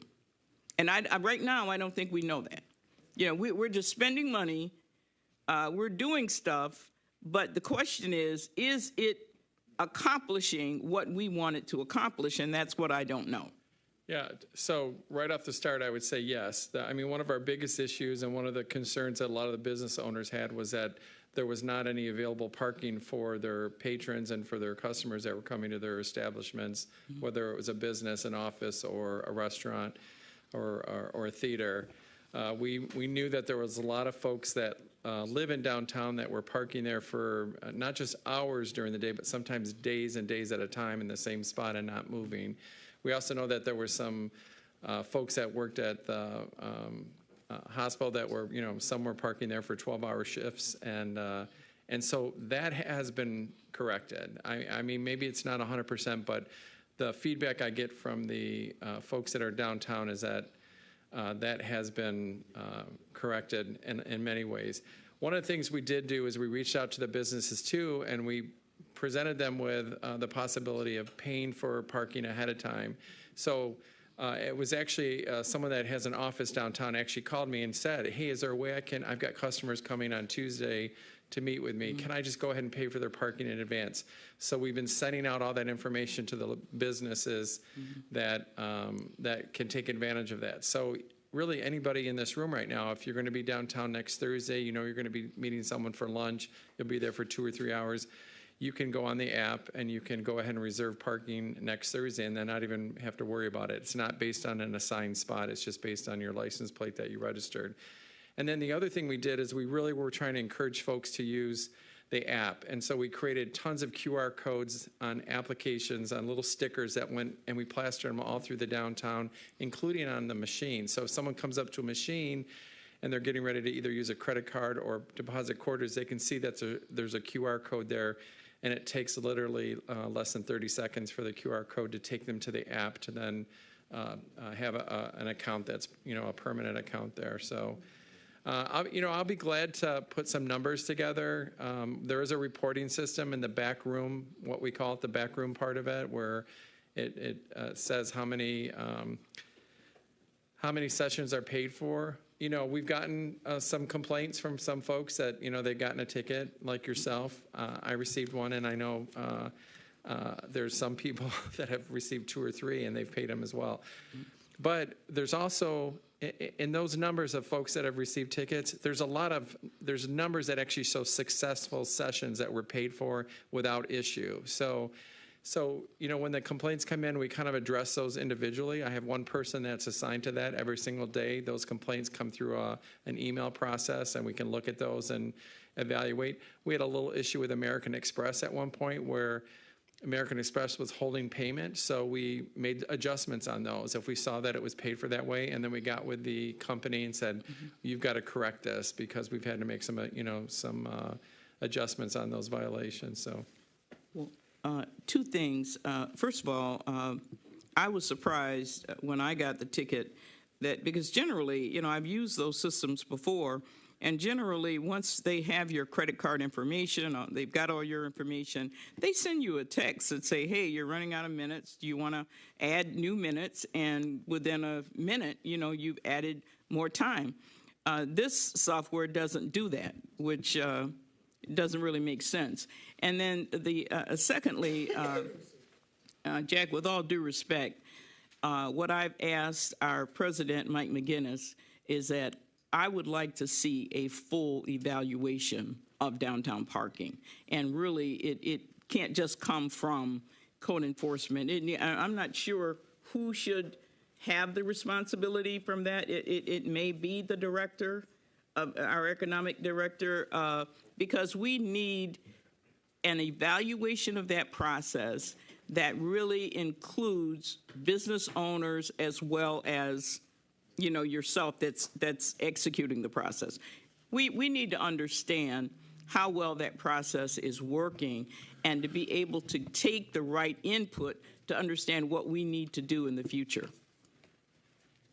So I'm asking for a 6-month evaluation. We started in, what, December? November. We started in November, so 6 months would be 6 months would be April. But, you know, we'll give you a heads up if we could do something in May or June. But we need an evaluation of that process. And we really need to understand, Mayor, where we're going with this. We can't just keep spending money and saying, oh, we're going to do this and we're going to do that. And we haven't taken the time to sit down and look at, is it really functioning the way we want it to function? And that's got to come from the businesses. Mayor Grimal, followed by Pro Tem Carrington and Councilman Rutherford. Yeah, thank you. Well, I want to first acknowledge what Code Enforcement Manager McIntyre has said. The biggest problem we had downtown was employees and residents parking all day long on the street. And certainly the reinstitution of paid parking on the street has resolved that problem. So it is much easier to find parking than it was before we reinstituted paid parking.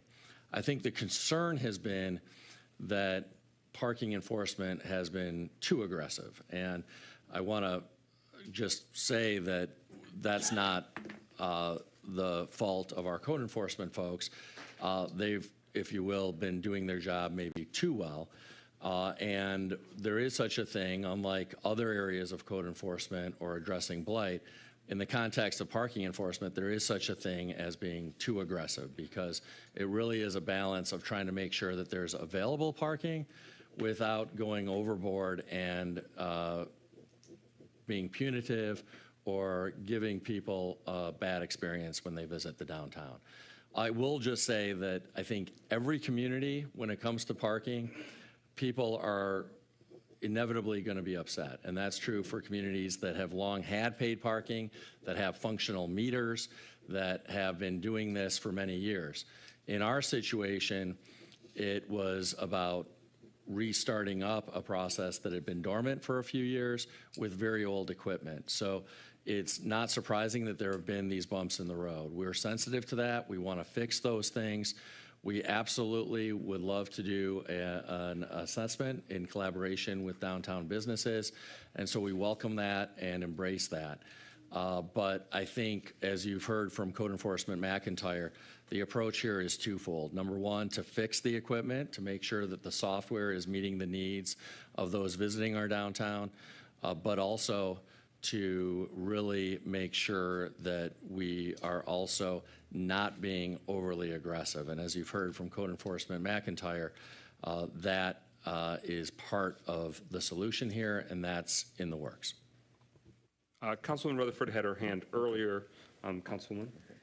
Okay, so. And P.S., I gave you big compliments when you were in the hallway about this issue. Okay. Number one, it was rolled out terribly. Number two, the downtown businesses are suffering from it. Several of them have closed. I'd like to name a couple. And there's a reason why I'm doing this. Alley Cat, closed. Closed. We have other developers. I don't have my list. I was so emotional that I left it in the back. But if I could walk back there, I would read it to you. I initially feel like that we need to pause this because it was not done right. It needs to be revamped because this wasn't done right. And it is hurting our down, and it hurts our citizens. I know it's hurting me. I've got 11 tickets and counting. And, you know, I don't feel like the way this administration handled this was handled well. And I think that I'm asking for others to see the vision and ask for not just a study to be done, that we put a pause, not stop it forever, but a pause. And I know people have been saying that people are going to quit if we do this. I heard that too. Then I asked the person who they said would say they was going to quit. They said they did not say that. So let's just put that out in the open. It needs to be paused because it's not done right. And it's supposed to benefit not just the parking, but the businesses, and it doesn't. And I'm sure if you talk to, you know, several of the business owners, like, you know, Biscuits and Bourbons, Charlene's, The Strand, and you ask them how it's if they're hurting or helping their businesses, the Fillmore, they'll say it's hurting their businesses. Now, your rebuttal is going to be that we need downtown parking. And I'm going to say I agree. However, the way that we rolled this out is not beneficial to not just the businesses, but our citizens. So I just think it needs to be paused and totally revamped. And others might say it doesn't, but that's what I'm thinking. That's all. For the Pro Tem. Yes, thank you, President McGinnis. Just a few questions concerning when mistakes are made, what's the process of correcting those mistakes with car owners? Tickets in error. So there's a mechanism right on Microphone. There is a link right on the ticket that they receive that if they want to appeal it, then they can go right through that process. And that's primarily what Clarence is doing most mornings, is reviewing all those that come through. Okay. So currently, how many meters that we have in operation right now in downtown, and how many that are not in operation? 8 are in operation, 7 are not. So half of them in the city are in operation. Yep. We removed those last week. Okay. And So with these new meters, what's your timeline to roll these out? Well, if it's approved, it will take approximately 12 weeks for them to be manufactured, delivered, and installed. About 12 weeks? Yeah. So my question is, and I don't have a problem with it being suspended temporarily for 12 weeks until you guys get the new meters up. But I think, and that's where I'm at with it, and the reason for that is that if you only got 8 meters in a certain area, that means we had our seniors that are downtown as well. They have to walk to these spots because we don't have the change where you can add change in them and that type of thing. So with 12 weeks, how much income do you think that the city may lose with only half the meters working in the downtown area? Well, I don't know that any of this was designed in a way that it was going to be income generating. I think it was at best going to cover costs. I don't think anybody said I wasn't involved in a conversation where someone said that they were going to quit. But what was said was the process of starting this with the backroom part through Passport was very challenging. It was, there was a lot of training that went into it and a lot was involved. Passport will still remain the backroom part of the process. Flowbird is just the new machines. So to stop the process of dealing with the backroom part of it and to restart that would be complicated for us, though. Well, I guess because my concern is that we temporarily don't write no tickets for 12 weeks until you get the new meters up. Yeah. You don't have to necessarily stop the passport process, but if we suspend writing tickets for a temporary period, that will give you time enough to organize, get the new meters up, and we'll see how that work. And then we roll it back out correctly because, like I said, if someone's around the corner that needs to get to a meter, they walk it in the dark. It's still very dark down there. Well, just so for a complete understanding, what we're proposing is to purchase 13 machines. Yes. 13 is less than 15. So what our design process is to have one located on each part of Saginaw, centrally located. So there's still going to maybe have to be some walking for some folks. I understand some walking, but right now it's like a marathon. Am I correct? I went down there the other day just after getting a few calls from a couple of seniors, residents concerning the distance to the meters. But I guess my concern is the reservation of your department to temporarily not write tickets. I guess I'm trying to understand why we can't pause it for a minute. Well, I will tell you that I have a group of people that want to do things the correct way and the right way. They don't want to do it partially or 50% of the way. They want to do it 100%. So respectfully, that's what they're asking to do. One of the things that recently I had a conversation with some folks about this whole process, and one of the things that I was able to say is that Iquanda, for example, is the daytime person. She now has a grasp on all the vehicles, a lot of the typical vehicles that come down there, and she's been able to recognize a lot of them that are coming in and working downtown and not parking somewhere else, but instead parking in those spots, as opposed to folks that are coming in and coming in for a couple hours. So we've been able to identify maybe not the folks that used to park at the hospital, but the ones that are still making the attempts. I would say that I think those folks need a citation if they're coming down and they're going to take up a space for 7 or 8 hours, which is going to prevent a space going to one of the theaters or one of the restaurants. Then I think that should continue. Thank you. Councilman Parker. Thank you. Thank you, Mr.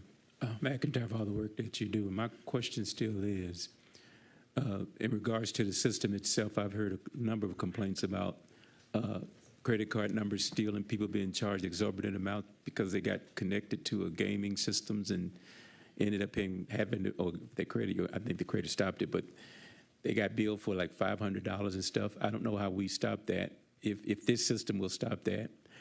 But in the times that I go downtown, and I don't know who's parked where, how long they've been there, it just seems to me that the process needs to be worked on a little bit better. at least from my perspective. And if that is true, and if the main streets of people are parking on them, where is other parking that's available for people downtown that doesn't cost even more? Is there a spot that you know of?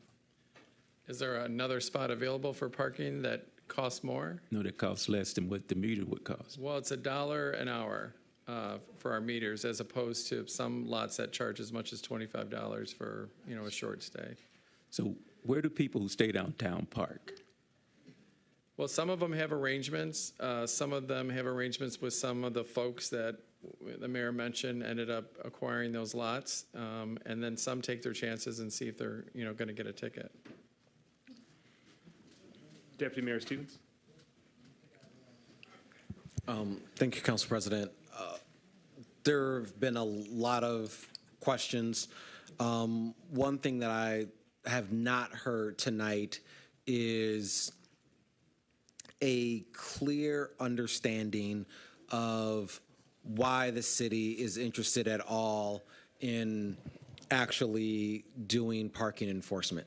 And so the idea behind parking enforcement is not to make money, and it is not to drive foot traffic. The idea behind parking enforcement is to make sure that there is a circulation of cars in the downtown so that businesses have the availability for new patrons to come and sit. It's almost like when you go to a restaurant.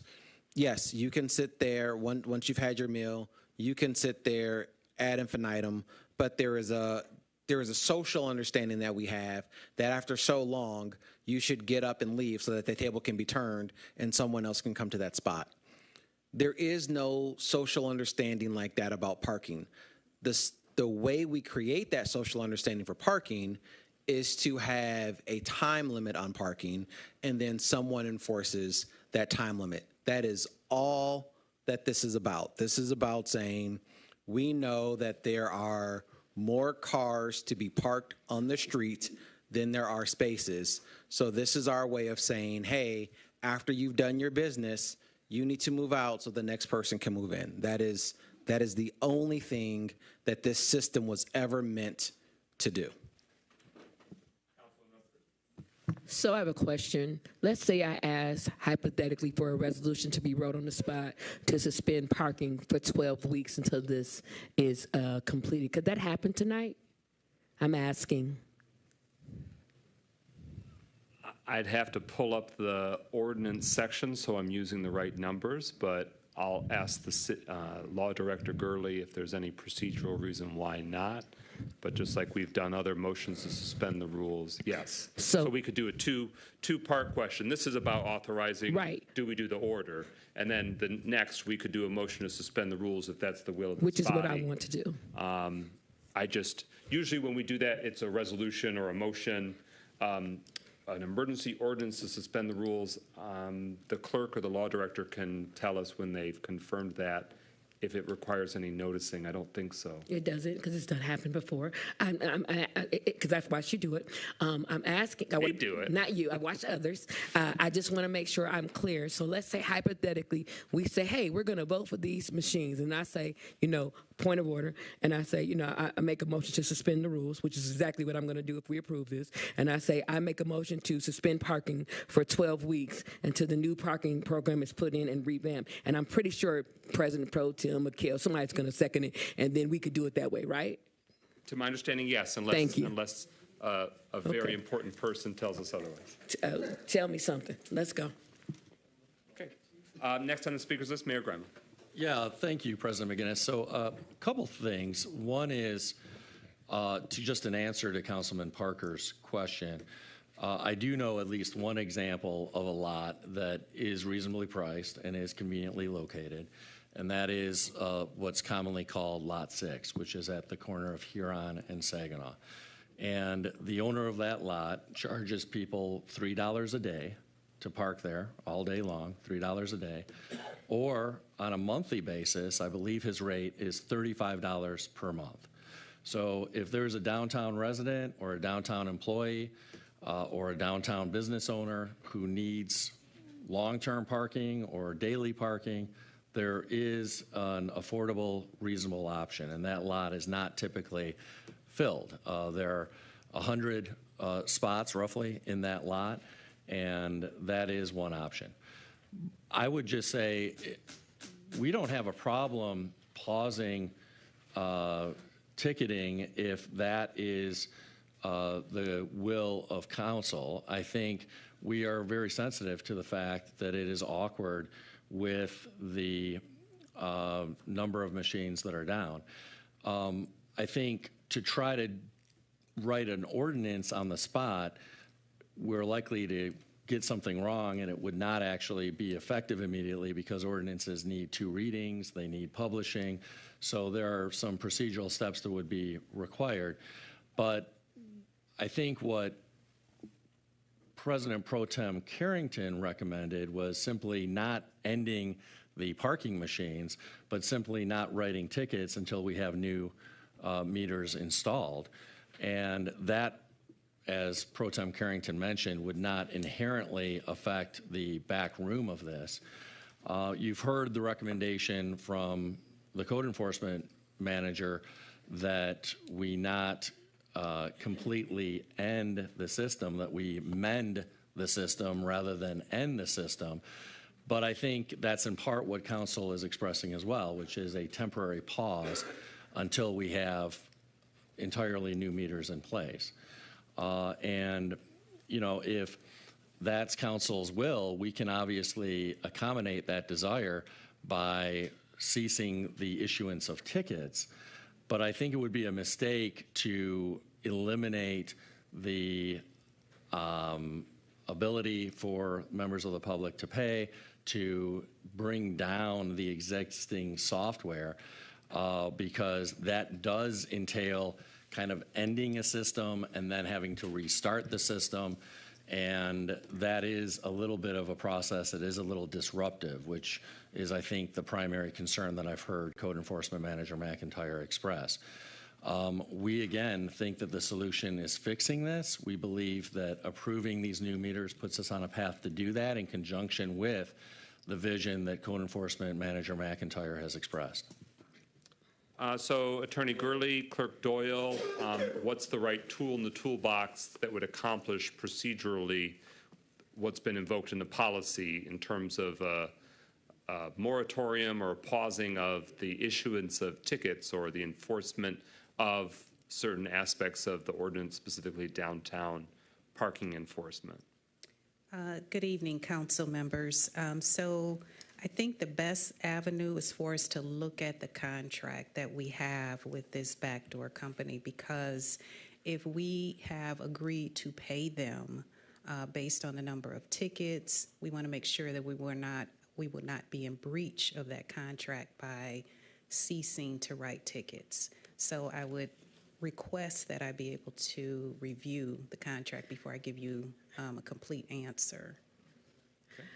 Thank you for that perspective. Clerk Doyle, what's procedurally required when it comes to, we've done an emergency ordinance, not too often, but we have, it was already on the agenda for essentially putting a pause on the adult use marijuana implementation, because there was obviously ballot proposal, never-ending nightmare stuff. So what's some options that we have in terms of moratorium on ordinances, or would a simple resolution do the effect of expressing council's intent for issuance of parking citations to be paused until new meter systems or kiosks would be installed?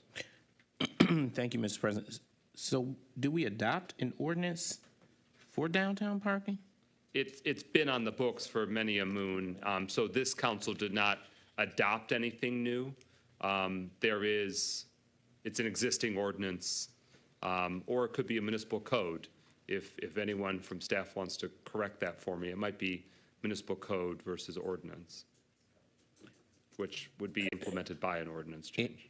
If it's an ordinance, then you would need to adopt an emergency ordinance for a moratorium. But if it's no ordinance, then a resolution would be sufficient. But you can't amend an ordinance by resolution, if that makes sense. So what we have before us is the resolution requesting the approval to execute a contract with Flowbird for parking meters, installation, software, and maintenance. So in terms of this item itself, whether there's enforcement of tickets in the interim period, it does seem as though there is an emerging consensus that we want legit systems and that Flowbird, per staff's assessment, is a legit system. It's what's used by dozens of major cities, including, what'd you share to the subcommittee, Detroit, Grand Rapids? Yeah, here in Michigan, Detroit, Grand Rapids, Lansing. If I can just say this, since you asked me the question, any other city, Detroit, Grand Rapids, and Lansing, have these same backroom issues. They have businesses that call and complain that their customers got tickets, and so I just want to be clear that we're ordering new machines, or our goal is to order new machines so that we can eliminate a lot of the issues with the machines having issues. But it doesn't mean that the issues are not going to go away. It just means that we're going to have up-to-date machines that will have less issues.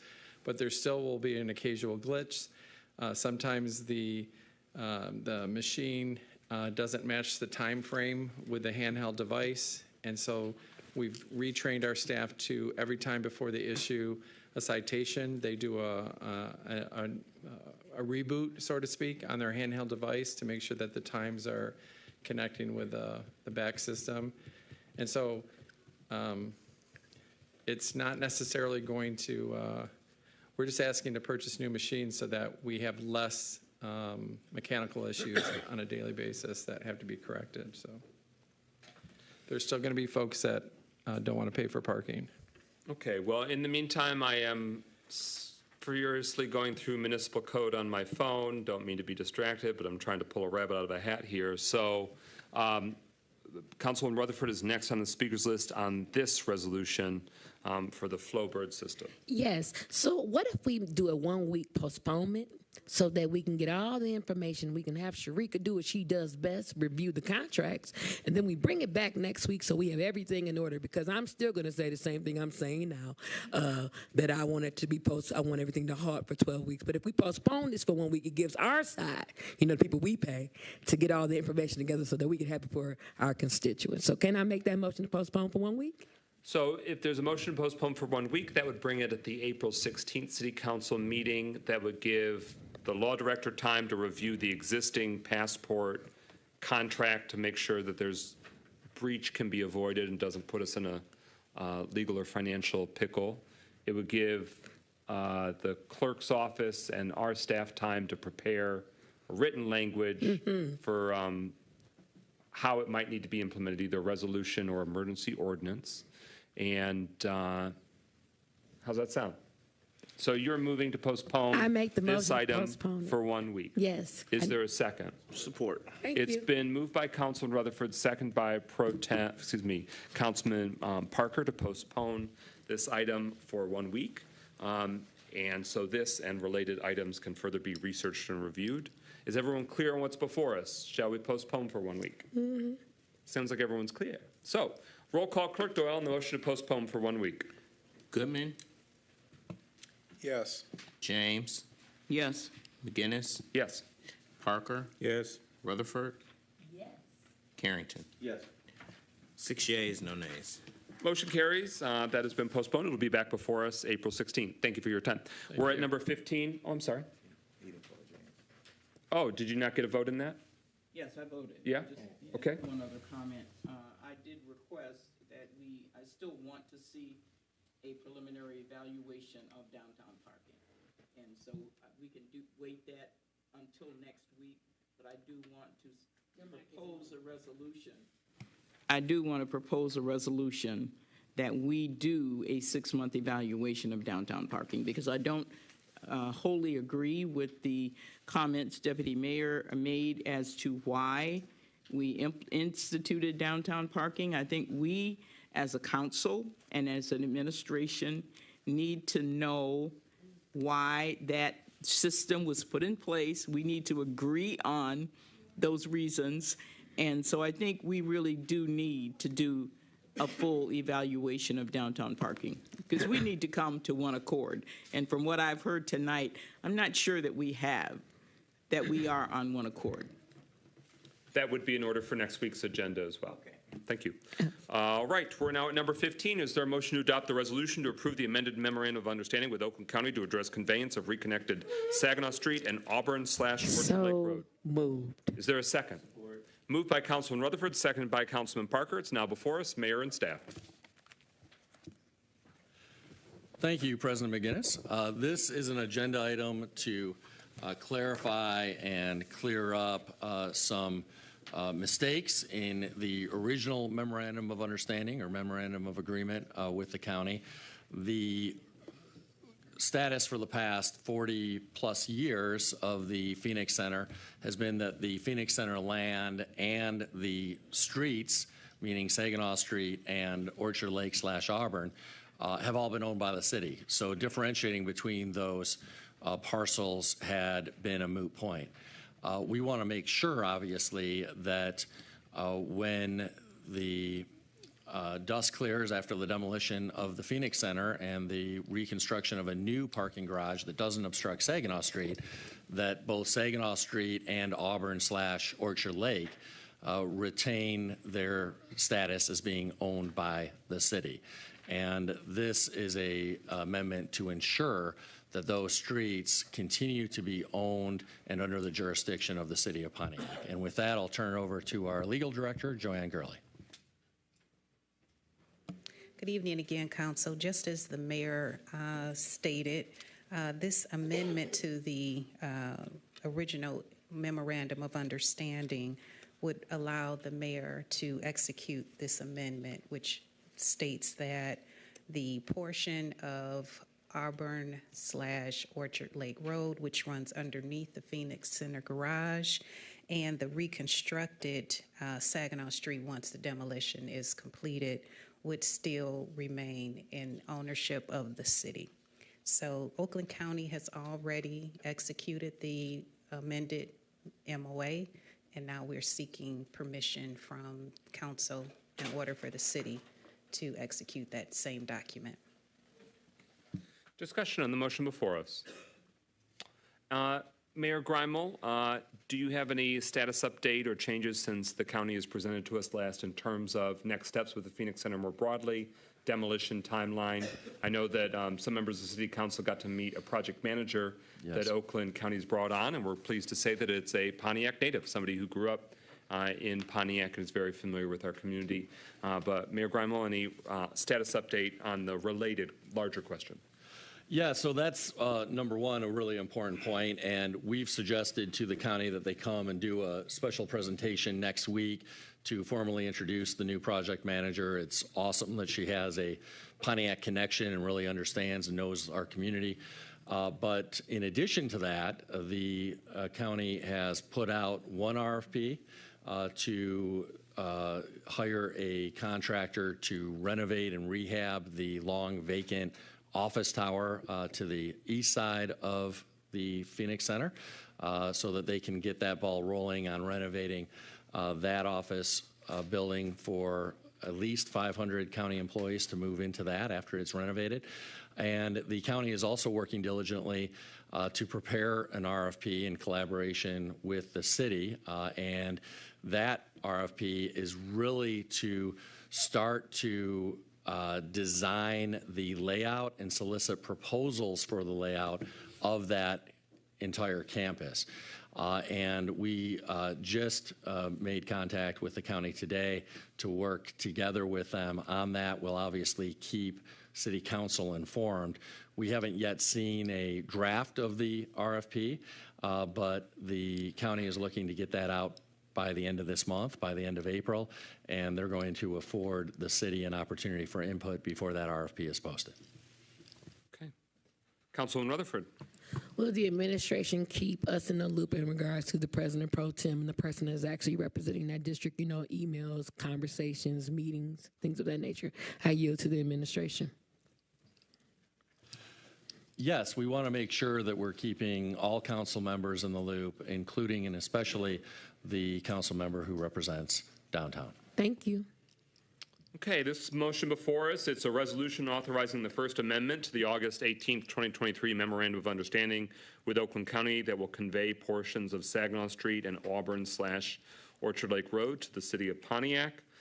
So here's the resolution, now therefore be it resolved that the Pontiac City Council approves the First Amendment to that August 18th, 2023 Memorandum of Understanding, which includes conveying Auburn/Orchard Lake Road and the reconstructed Saginaw Street to the city as described in the First Amended Memorandum of Understanding, and further resolved, the City Council authorizes the mayor or the mayor's designee to execute that First Amendment to the Memorandum of Understanding.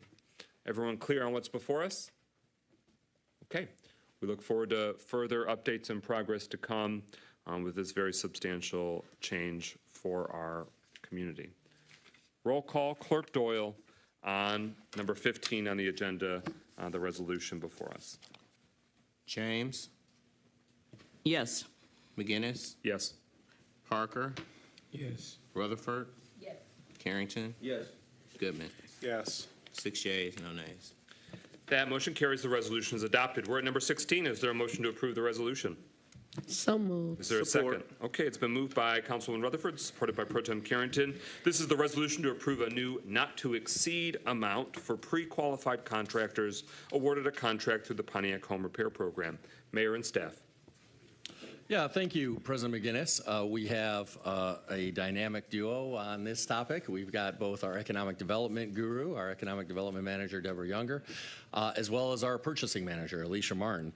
But the upshot here is that as we add homes for renovation and improvement to the home repair program, we want to make sure that we have adequate contractor capacity to do that renovation work. Some contractors have been more available and more ready to take on work than others, and so we want to make sure that we're increasing the contractual limit for each and every contractor so that those who are ready to take on additional work have the contractual authorization to do that. And with that, I'll turn it over to our purchasing manager, Alicia Martin, in collaboration with our economic development manager.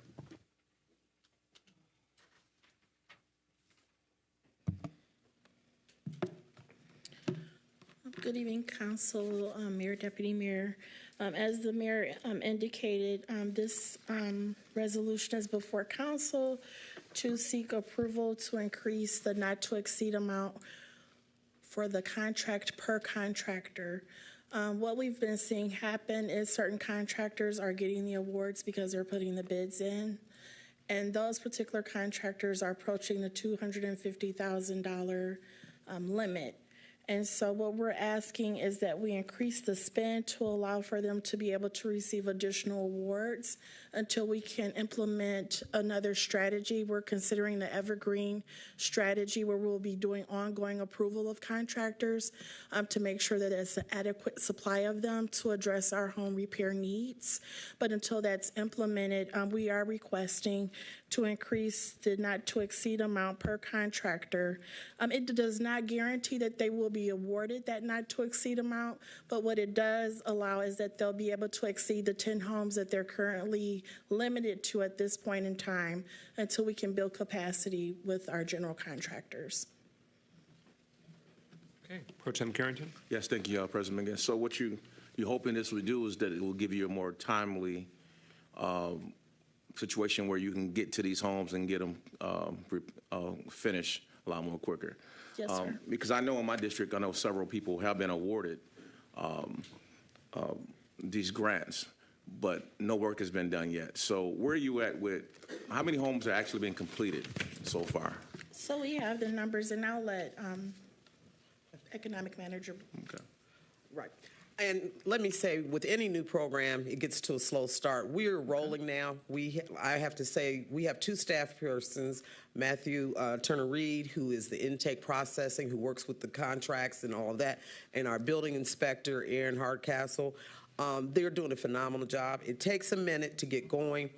Now we're running it, and we'll be able to increase the pace. So, in answer to your question, so far we have contracted for 14 homes for a total of just under $300,000. Of those first 14, 6 are completed. Construction begins in next week or the following week on another 20, and a following 20 will be ready to go to bid. So it took us a minute to get going, but now we're going out in batches of 20, and we're moving along in that direction. So again, there's 14 under construction and complete, and the next 20 will start construction within the next week, 2 at the max. And then we are ready to do bids on the following 20. So, okay. Well, thank you for that feedback. And I understand that it's the first time the city has rolled out a project like this. So I'm not upset. I just want to make sure that we had a capacity to finish what we said we wanted to do. Right. And I think that's one of the things that's been lacking from all these years, is that we haven't had the capacity to actually accomplish some of these things that we're trying to accomplish. Right. So I'm hoping, for example, when you look at, I know you got Pontiac companies on here. Mm-hmm. How are they coming? Are they actually getting some of the contracts, or are they slow to pull the trigger on applying for these particular jobs? So I was just informed today that one of the Pontiac companies will be receiving award notice for 3 properties. Okay. So that's new. They have not received a contract as of today, but they're processing that now, Matthew. Right. That will be the first Pontiac company. Primarily, the 2 major contractors are in fact out of Southfield, and another one is further downriver. They're doing the most work, which is also the need for us to increase the limit. But several contractors have told us we were on other jobs, so now we can come back to your job. One of the contractors was working downriver on another city. They were doing 50 homes for that one city. So now they're ready to start building on our work. So it ebbs and flows in terms of contractor capacity and caseload they're currently under. We're working to try to, as Alicia said, have an evergreen process, because what's happened is contractors come in, some who are local, but they didn't bid. They didn't go through BidNet. They didn't put in an application. So we've opened it up twice, and none of them did that. So now we're trying to come up with a way where we'll have a continuously open process where we can make sure they meet the criteria. I typically go out and look at their work. That doesn't mean anything, because anybody can show you a good house. But I still go out and look at the work to make sure that they're performing, check references, the bonding, the licenses, and all that. So we want to open it up. We'll come back to you with that process work once we work out all of the details, so that contractors come in all the time and say, well, I wanted to bid on this. And I'm like, I reached out to as many as I could and told you it was open. So now we're going to try to have an open process so that contractors, as they meet our qualifications, will be able to perform work and bid on that work. Well, if 2 did get pre-qualified, I was just trying to see how are they doing with this process. Right, 2 did. And okay. one has gotten 1 house, has not just beginning to start on that, and another has 3 houses that they will be awarded the bid on. All right, thank you. No follow-up.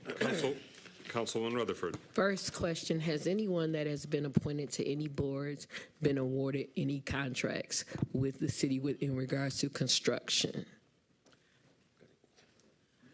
I am not aware as purchasing manager of any conflicts of interest. Okay, you might want to check that out. Number 2, I'm going to wait because there's a reason why I'm asking this. Number 2, has any individual have pending litigation against the city or has threatened litigation that has now been awarded contracts? We have had litigation against the city, but it has not been confirmed who has facilitated that litigation. Okay. So I'm working with the law director to get with her to find out, because you can check if there's legal proceedings against the city that should be published publicly, I believe. So we're looking into that. You should check that out too. And the last one, just to be exciting, let's say an individual is banned from working in Oakland County and has not been allowed to work on any construction sites in Oakland County. Do we have anyone, listen to the question, that is on that list, you know the list I'm talking about, Deborah Younger? Yes, I do. Okay, that has been awarded contracts through the city? We do not have anybody who's been awarded yet. They are the lowest bidders. We are working to get that documentation from Oakland County because currently we need to add a rule or regulation. Currently, you can only, right now, it states if you're disbarred from federal or state, and this person was not disbarred from federal or state, it was a county that they were disbarred from. So we are doing the due diligence behind that, and I'll report back after we finish that due diligence. Might want to tell that too. Thanks so much. You're welcome. Further discussion on the motion before us? Hearing nothing further, speakers list exhausted. We're at number 16, and we're going to move into voting. Adoption of the resolution to approve a new not-to-exceed amount for pre-qualified contractors awarded a contract through the Pontiac Home Repair Program. Roll call, Clerk Doyle. McGinnis? Yes. Parker? Rutherford? Yes. Carrington? Yes. Goodman? Yes. James? Yes. 6 yeas, no nays. All right, that motion carries. The resolution is adopted. We are now at public comment. It took us a minute to get here. I thought the agenda was set up so we'd be here so much earlier, but such is the gears of government. Pro Tem Carrington, who's up first? Ms. Curl Wickens.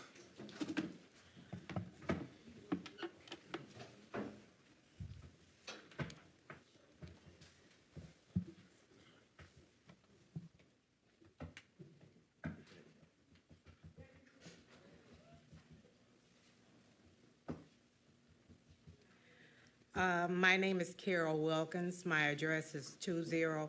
We don't need your address, just your Okay. name. We got your name, so you only need to give us your name. Okay, well, you didn't pronounce it correctly, so I Okay, wanted I'm to- sorry. Okay. Good evening, City Council, Mayor, and Deputy Mayor. I would also like to give honor to God, who is the head of my life. I'm here because I'm disappointed. I would like to start you on a journey regarding the temporary pension increase. That should have been a permanent increase for the general employees retirement system. This journey begins in about December around 2011. The emergency manager of the city of Pontiac made a decision that the insurance for the retirees and the working employees at that time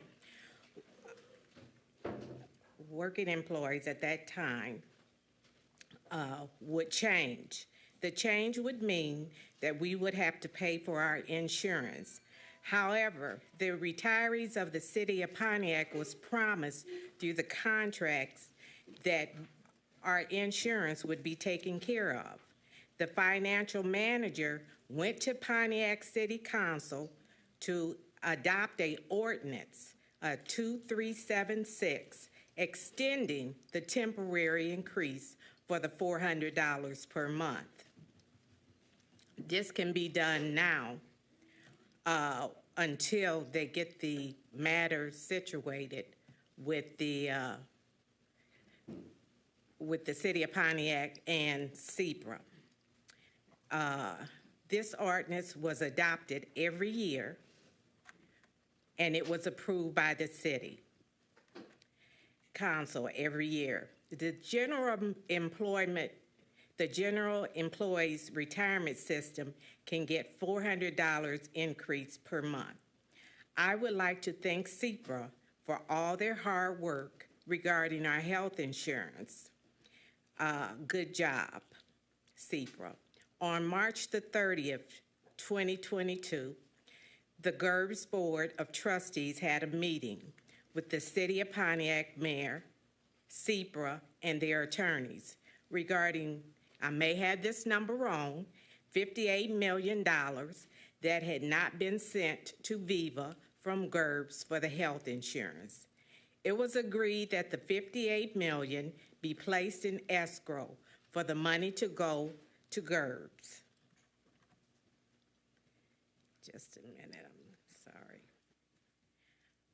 Okay, on April the 21st of 2020, all good standing CEPRA members voted on this money being put back into GERBS for the payment. I'm telling you about this journey. I may not have it all correct, but it is a journey that we've been on. That does conclude your time. I'm sorry. Okay, thank you. Thank you, ma'am. Mr. Carlton Jones.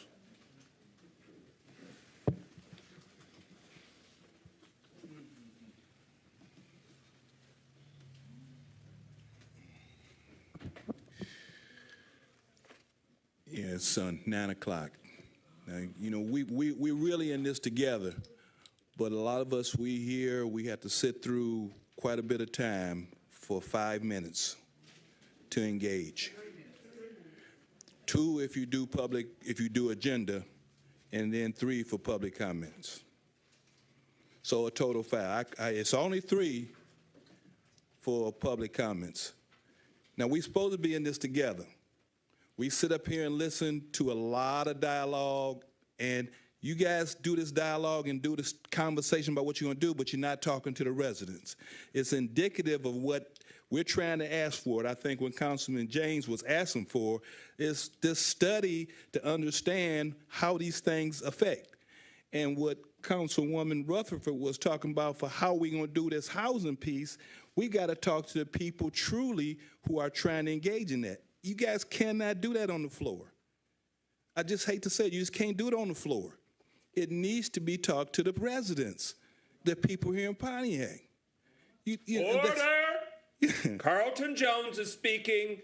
Please stop disrespecting your fellow neighbor. Yeah. He has the floor. Okay. What I'm. Order! Carlton Jones has the floor. His time, not yours yet. Yeah.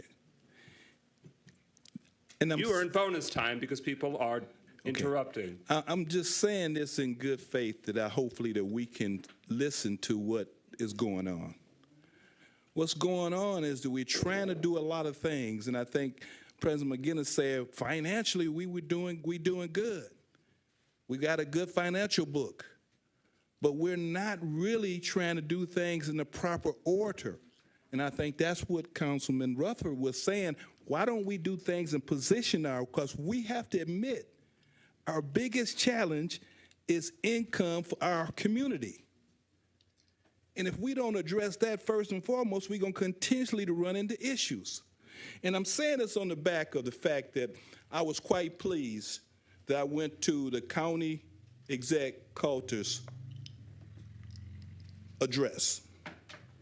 And if you were there, it was well put together. But he spoke about something that's really, really important. He talked about 3 things, and it was our strength, our purpose, and our people. And it's the strength of people here in Pontiac is going to make the difference. And you can't do it individually. I think when we're trying to make decisions for what we're trying to do, one of the key groups here in Pontiac is our Golden Opportunity Club that meets right over at that Bowen Center. Weekly, they have 100 to 150 senior people meeting on a regular basis. I don't be out to Ruth Peterson, but I know it's active. That we have a lot of senior people in our community we have to address. And here's what our county executive said. Oakland County's older residents are some of our most active and engaged people in our community. It certainly makes abundant sense to invest more and expand services and resource and programming. He gets it. We have a lot of people who come down here. A lot of us are in the seniors. But do our administration really listen and talk to us? The priorities of income to what we're trying to do, and I've been trying to tell you in regards to, you may think it's just me. It's not me. When we talk about workforce development for people of Pontiac, that should have been top priority, especially with COVID funding. Especially, we're doing everything with COVID funding but trying to help the residents directly with their income situation. So if we work on that, guys, I think we'd be much better off. Thank you. Thank you, Mr. Jones. Mr. Tamika Ramsey.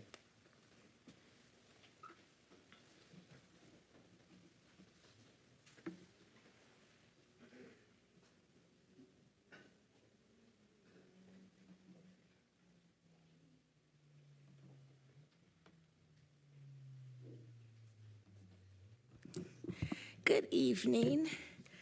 I just wanted to thank everyone for a wonderful event on Saturday. We had the Small Business Conference at the Pontiac Creative Arts Center, whose boiler went out the night before, so we were a little cold in there. But we had technical assistance providers. We had over 75 business owners from the city of Pontiac, another 10 from outside of Pontiac, who were able to learn about the numerous resources that small businesses had. Our partnership with the city allowed us to have some technical assistance providers that that may be used with the ARPA funding to provide technical assistance. So business owners in the city were able to actually see and get a presentation from those technical assistance providers. They were able to ask questions, and it was a really good event. It was very informative.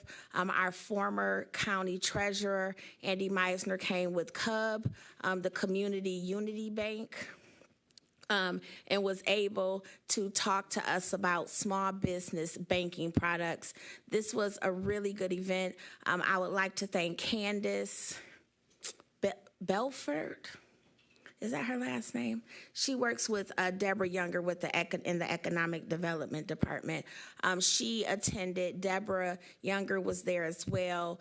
Joy Dockman, formerly of the Pontiac Community Foundation, who is now with Oakland Thrive, was very instrumental in assisting us with that conference as well. Out of that, we have learned that people want more workshop-style classes, so we are going to start working on that as well. So I want to say that I know that I come up here and say that the city is moving slow, but there are people who appreciate the resources that are coming out of the city now with the ARPA funding, and we just appreciate the constant moving forward. So thank you. Thank you, Ms. Ramsey. Mr. Is it Damon Ferguson?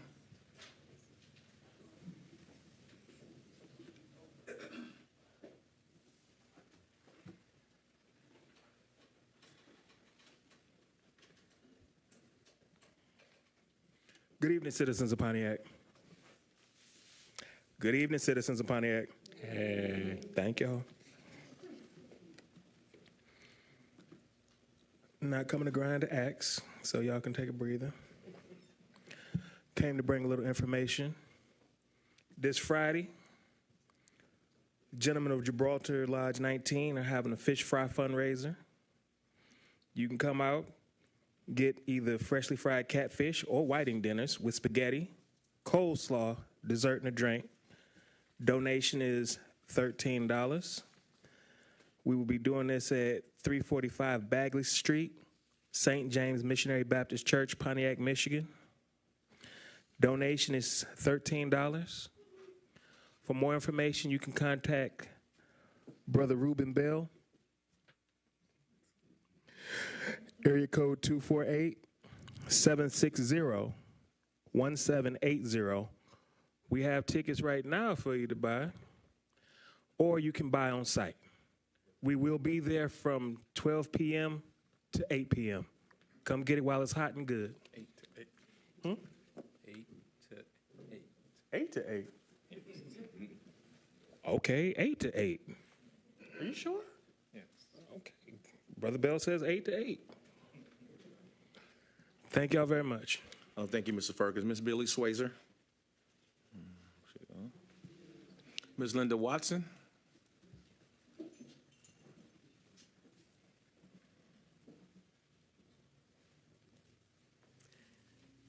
I come this evening for two things. One, I'm originally from Detroit. That says I have a fighting spirit. I've been in Pontiac since '71.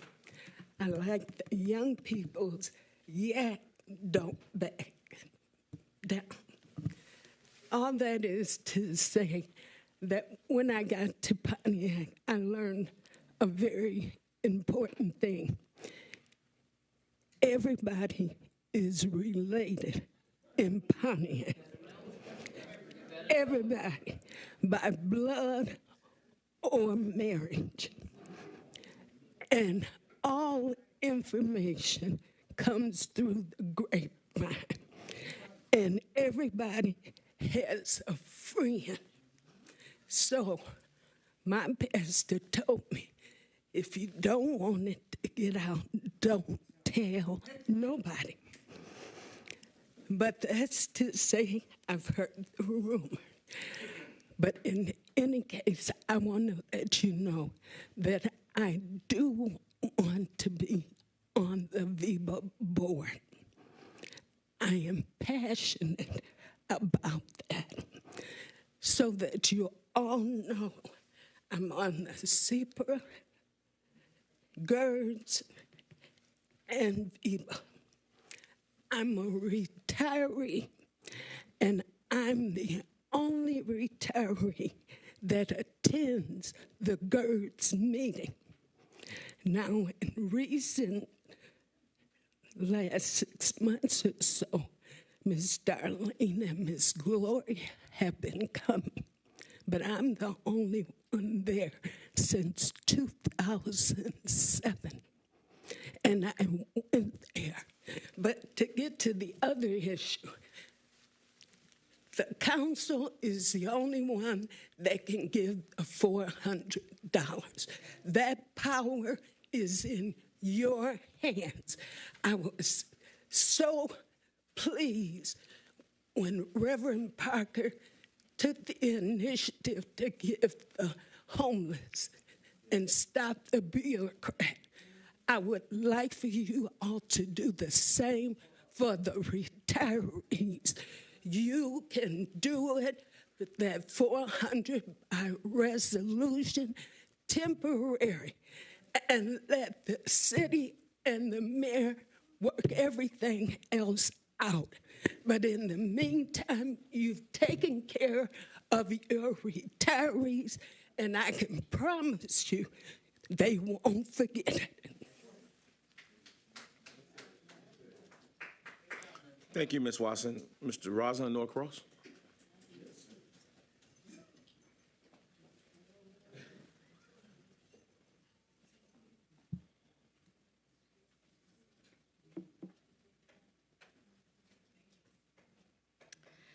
Good evening, everyone. I guess I'll try it again like he did. Good evening. I want to thank everyone who spoke so passionately and eloquently about the impact of M1 concourse noise on their well-being last week at the Planning Commission's meeting. Thank you to those who came and just provided support. We are so grateful for your prayers, and we ask that you continue to pray for the success of our cause, which is lowering the noise from M1 concourse to legal levels. Order in the chambers. Order in the chambers. I've stopped the clock. Ms. Northcross has the floor. Please cease all side conversations. Last week, the planning commissioners voted 4-3 to postpone making a decision about the M1 expansion until their May 1st meeting. Thank you, Commissioners Duval, Sinclair, Northcross, Henley, for your vote to postpone. M1 continues to generate sounds which disturb residents and their well-being. And we are just seeking environmental justice. For years, we have been subject to noise from M1, which exceeds the decibel levels of the city's noise ordinance. We just want environmental justice.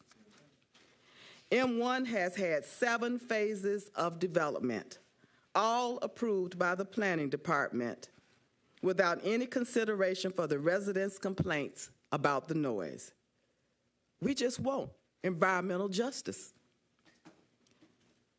We are requesting that the planning department to do something that they have never done before, like Star Trek. Go where you've never gone before. The Planning Commission must finally require site plans from M1 to include a sound study. This sound study would demonstrate how sounds reflected and amplified by their new proposed buildings, what the impact will be on the community. Unless there is a sound study, how would they know what the impact will be? Residents, please stay vigilant. Report disturbing and annoying noises to Code Enforcement 248-758-3742. 248-758-3742. On a more somber note, we extend our deepest sympathy and prayers to the family of Gloria Fields, who was the treasurer for our neighborhood association. Thank you for this time. Thank you. Mr. Paul Johnson.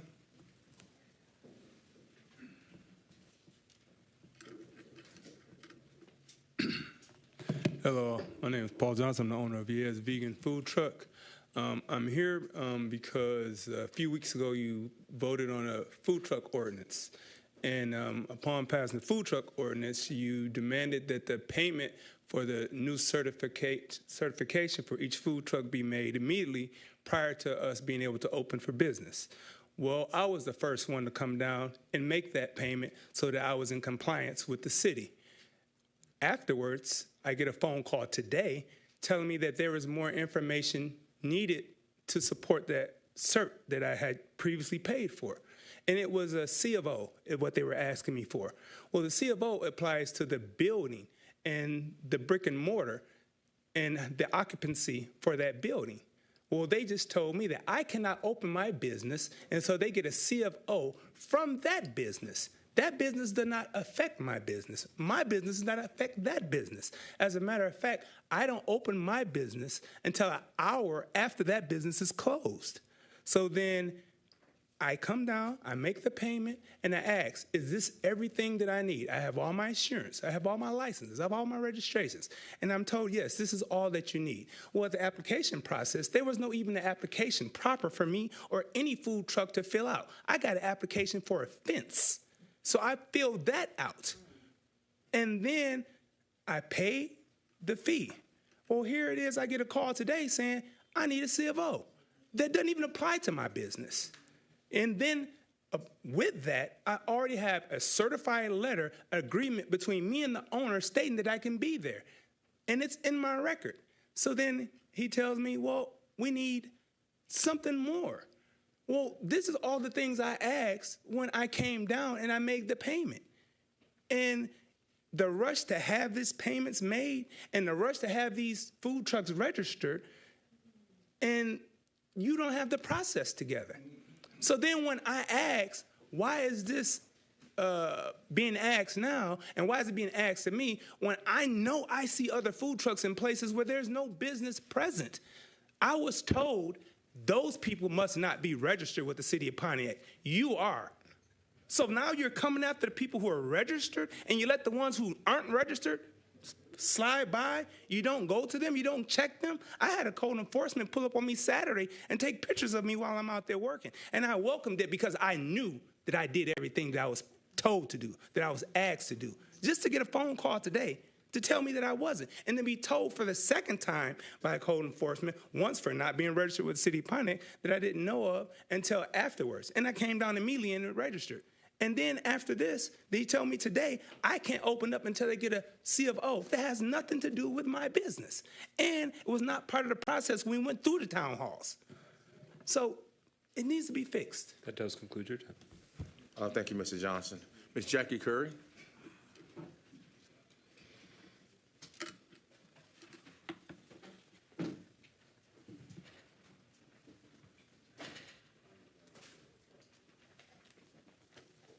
Good evening, City Council, Deputy Mayor, and Mayor. I'm here because we're having some upcoming events, Nation Outside, VAC, and Silent Cry. April 27th at New Bethel Church from 12 to 2, we're having, it's called Overcharge, Overconvicted, because you have people that have, you'll hear some testimonies of individuals that have been overcharged and overconvicted within this community and surrounding communities. So I'm not going to go in further with that. We will be passing out flyers on next Tuesday for that, and it's going to be at New Bethel Church. And our opening person that will be speaking will just basically welcoming everybody in the community and surrounding communities will be our own Councilman William Carrington. And please come out to that. And June 1st, we will be having Senator Moss and state representatives. We will be doing voters education, because we hear a lot of people, they don't want to vote, or they want to vote in different aspects. So we're coming out to educate them on voting. But now, what I want to talk about really fast, but I just heard her say where everyone was on Saturday, so I won't be as stern, but I am still. On Saturday, this past Saturday from 1 to 3, State Representative Donovan McKinney and County Commissioner from the 19th District, Charlie Cavell, Silent Cry Shawana, was here in our city. He had a workshop, appropriations workshop, which covered gain insights into the appropriations process and how it affects local programs and services. It also learned how to advocate for funding priorities that matter to you and your community, and discover resources and tools for engaging with policymakers and influencing funding decisions, and connect with fellow community members and organizations passionate about making a difference. I'm very disappointed because not only did I see the deputy mayor not there, the mayor, and anyone from council. I don't know if you had anything to do.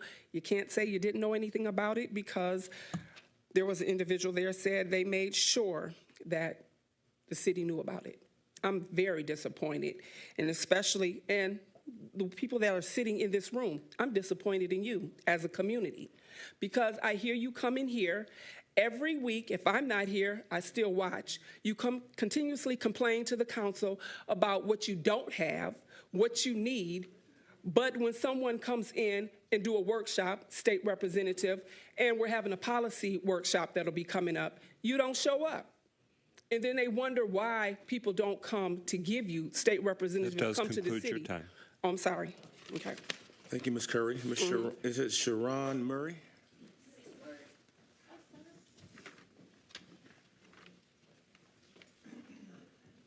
Good evening, everyone. This won't take long. I just want to know who's responsible for holding up the $400. I'm a city employee. I started in '76, and the retirement fund that I'm in, with the meetings that I went to, said that we will all die and there will still be money in there. And with the COVID, probably half of us have died. And, you know, for those of us that are still here, and to have to listen to, it's the mayor, he won't sign. It's GERDS holding it up. It's city council. I would like to know, since everybody knows it's been going around and around, and I finally retired from a second job, who is holding up my $400? Can y'all please be specific, since y'all have had so many doggone meetings, and tell me who's holding it up and why are they holding it up? That's my money. I worked. We put that money in there. We deserve our money. And we don't want to die before y'all, and y'all send it somewhere else. You know, the state came in and tried to get it. You had to fight them off. You're fighting the people in the city off. Come on, y'all. Somebody do something right. Where is our money, and who's holding it up? And would y'all please come on and give it to us? Because I am not no spring chicken. And that's all I got to say. Ms. Darlene Clark.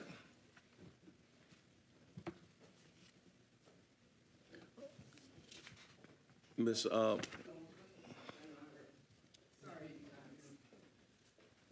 In front of you, hi, Darlene Clark, good evening, Administration and Council.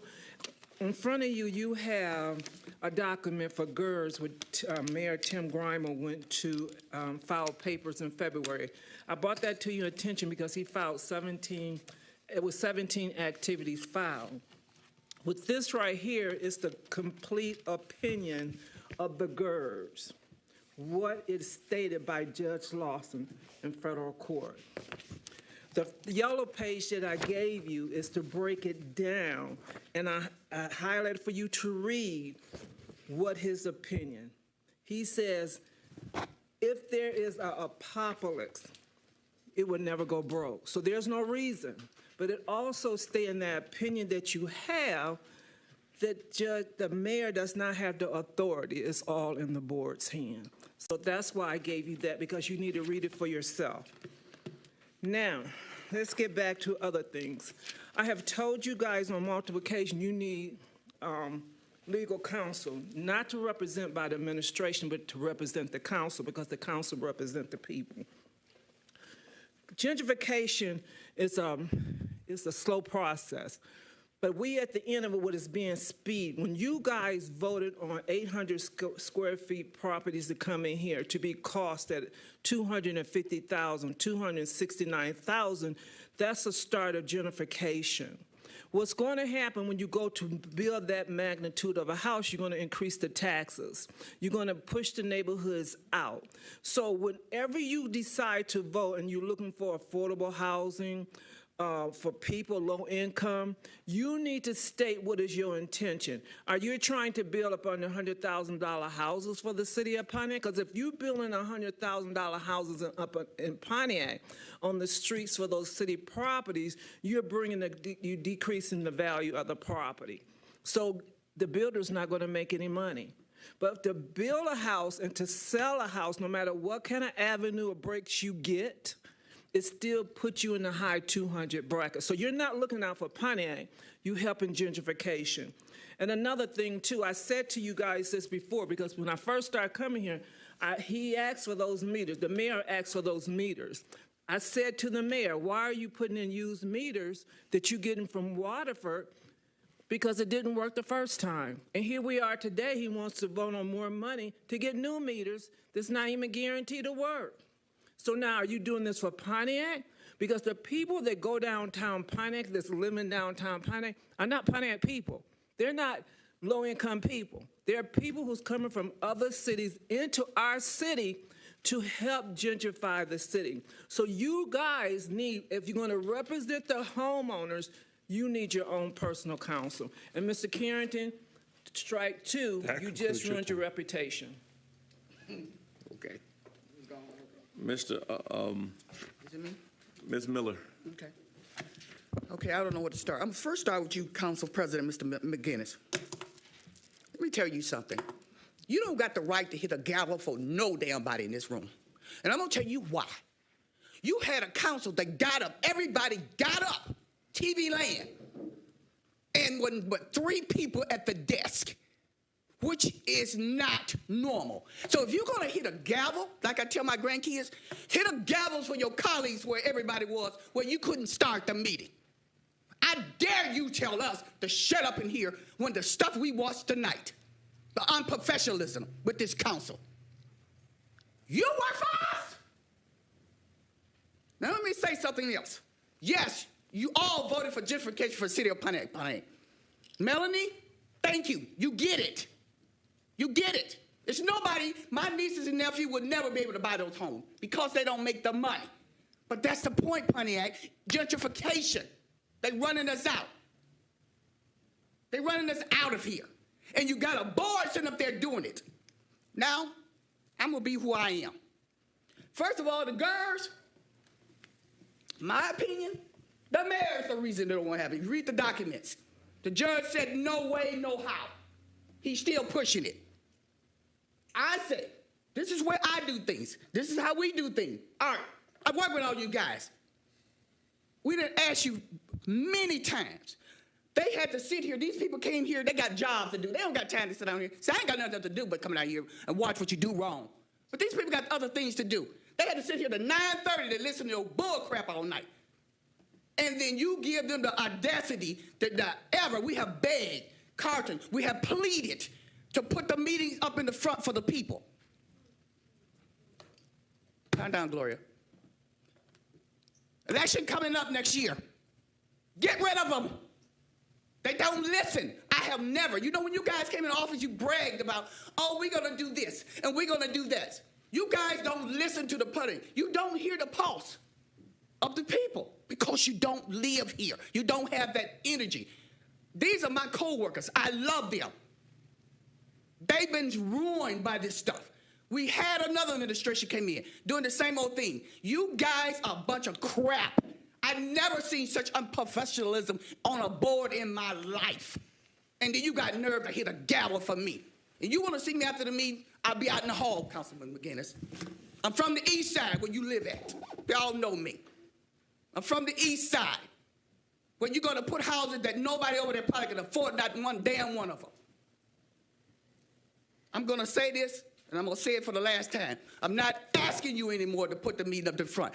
People of Pontiac, stop asking them about your girls' money. Get together next year, vote them the hell out of here. That concludes your time. Thank you, Ms. Miller. That concludes public comment. Ladies and gentlemen, council rules and procedures do prohibit profanity. The previous speaker obviously chose low-level profanity, which I did not rule out of order, but it's still highly encouraged. For those that wish to pontificate on professionalism, please respect your neighbors and the fellow citizens of Pontiac with your word choice.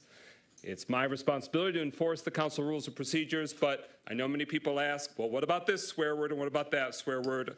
Unfortunately, we're going for the heavy swear words that are not allowed, and you would forfeit your speaker's time if you go across that boundary. So, with that, next on the agenda, that concludes public comment. Thank you, Pro Tem Carrington. We're at public communications. The City Council, for the sake of time, just want to spot that before our next City Council member, 3 opportunities. There's 2 subcommittees on Thursday, the 11th, and then there's also District 5's monthly meeting on Thursday, the 11th as well. Finance and Personnel, 2 p.m., Public Safety, 4:30, and then Councilman Parker, your district meeting is 5 o'clock p.m. in the Lion's Den with a virtual option as well. So you can see others in the coming weeks and months on the printed agenda. Mayor Grimo, would you like to share your 2 items? Yeah, thank you, Mr. President. So just very quickly, we do have a public hearing scheduled for next Tuesday, April 16th, right here in City Council chambers from 5 to 5:30 p.m. regarding plans and proposals for community development block grant funds. Number 2, and lastly, in terms of announcements and communications, I want to remind folks that we do have a couple of Purchasing Division Supplier Connect events. These are events that we have been putting on to inform members of the community, residents, businesses based here about opportunities to contract with the city. We want to make sure that residents, Pontiac-based businesses are aware of opportunities to put in bids, to put in proposals, to get city contracts. So those events are Friday, April 19th and Friday, May 17th, both from 5 to 6 p.m. right here in City Council chambers. We hope folks come out to learn more about these opportunities to do business with the city. Thank you. Mayor Grimo, time for your closing comments. In the interest of time, as it's getting late, I'm going to pass this evening. Okay. Deputy Mayor Stevens, anything? Clerk Doyle. Councilman Goodman. Happily.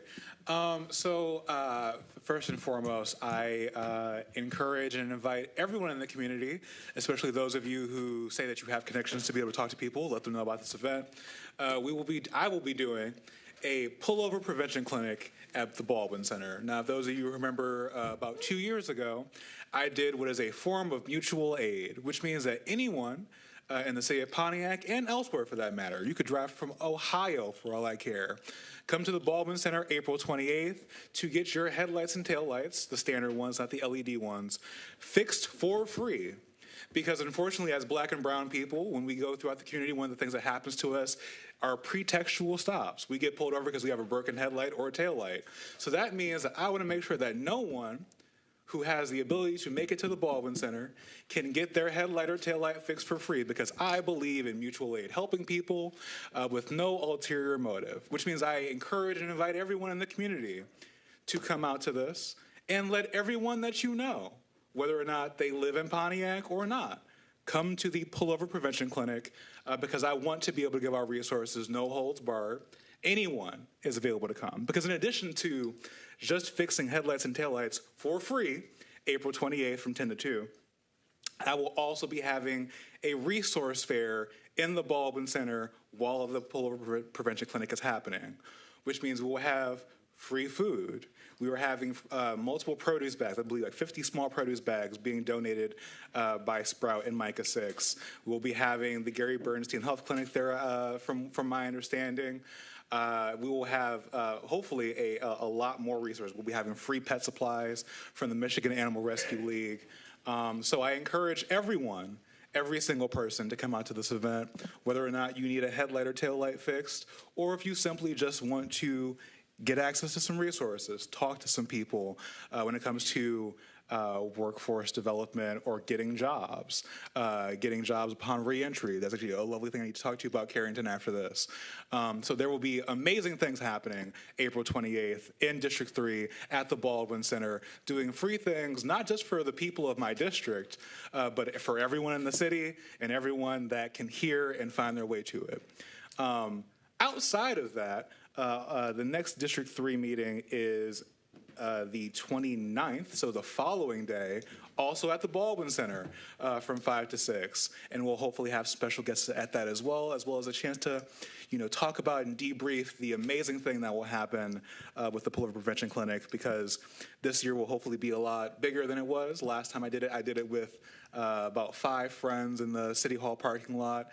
And for those of you who remember, I ended up getting, I believe, between 50 and 70 people to drive to Pontiac to get services all the way from the city of Detroit, including.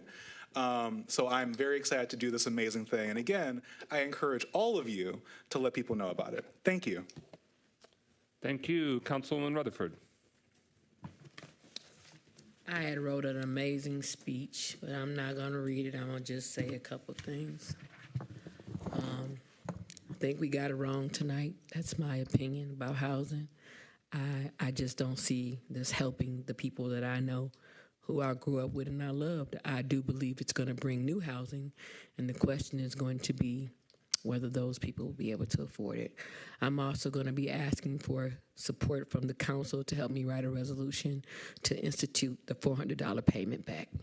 I think it doesn't hurt to try. If you vote it down, you vote it down, but somebody has to have the moxie to do it, and I guess it has to be me. So I'll be asking for Council President and Pro Tem to assist me with writing this resolution, which I would like to have it on the agenda next week so that no one can ever say that nobody tried. So I'm going to try, and let's see what actually happens. If they veto it, oh well, then no one can never say that I didn't try, because I have waited for leadership to do some things. I've waited for individuals to do some things, and now I can't wait no more. And win or lose, nobody will ever say that I folded, that I broke, because I'm from here, born and raised. And these individuals who keep calling and coming are not saying this. And maybe it's because I'm emotional, because I got to still look at these people when this is over.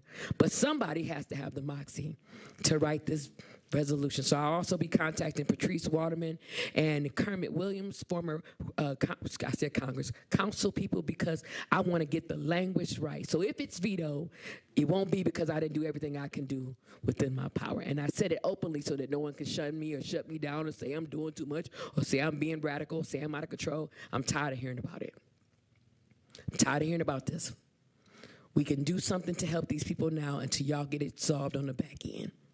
Number 2, I'm hoping that we follow the rules and regulations for the people we have appointed to that board. But if not, the charter does say, and I quote, that a council person can be put on that board. So either or, you're going to get one person or you're going to get another. And just to be perfectly clear, I will be asking to be put on that board as well, because I am tired of trusting individuals with people's lives, and they ain't moving they're not moving fast enough to me. I'm not talking about the council, I'm talking about people. Last but certainly not least, I need y'all to truly be praying for me in this season, because there are moments when I literally have to get up and walk away because I'm crying, because I'm watching things that just don't sit well in my spirit. It don't anymore.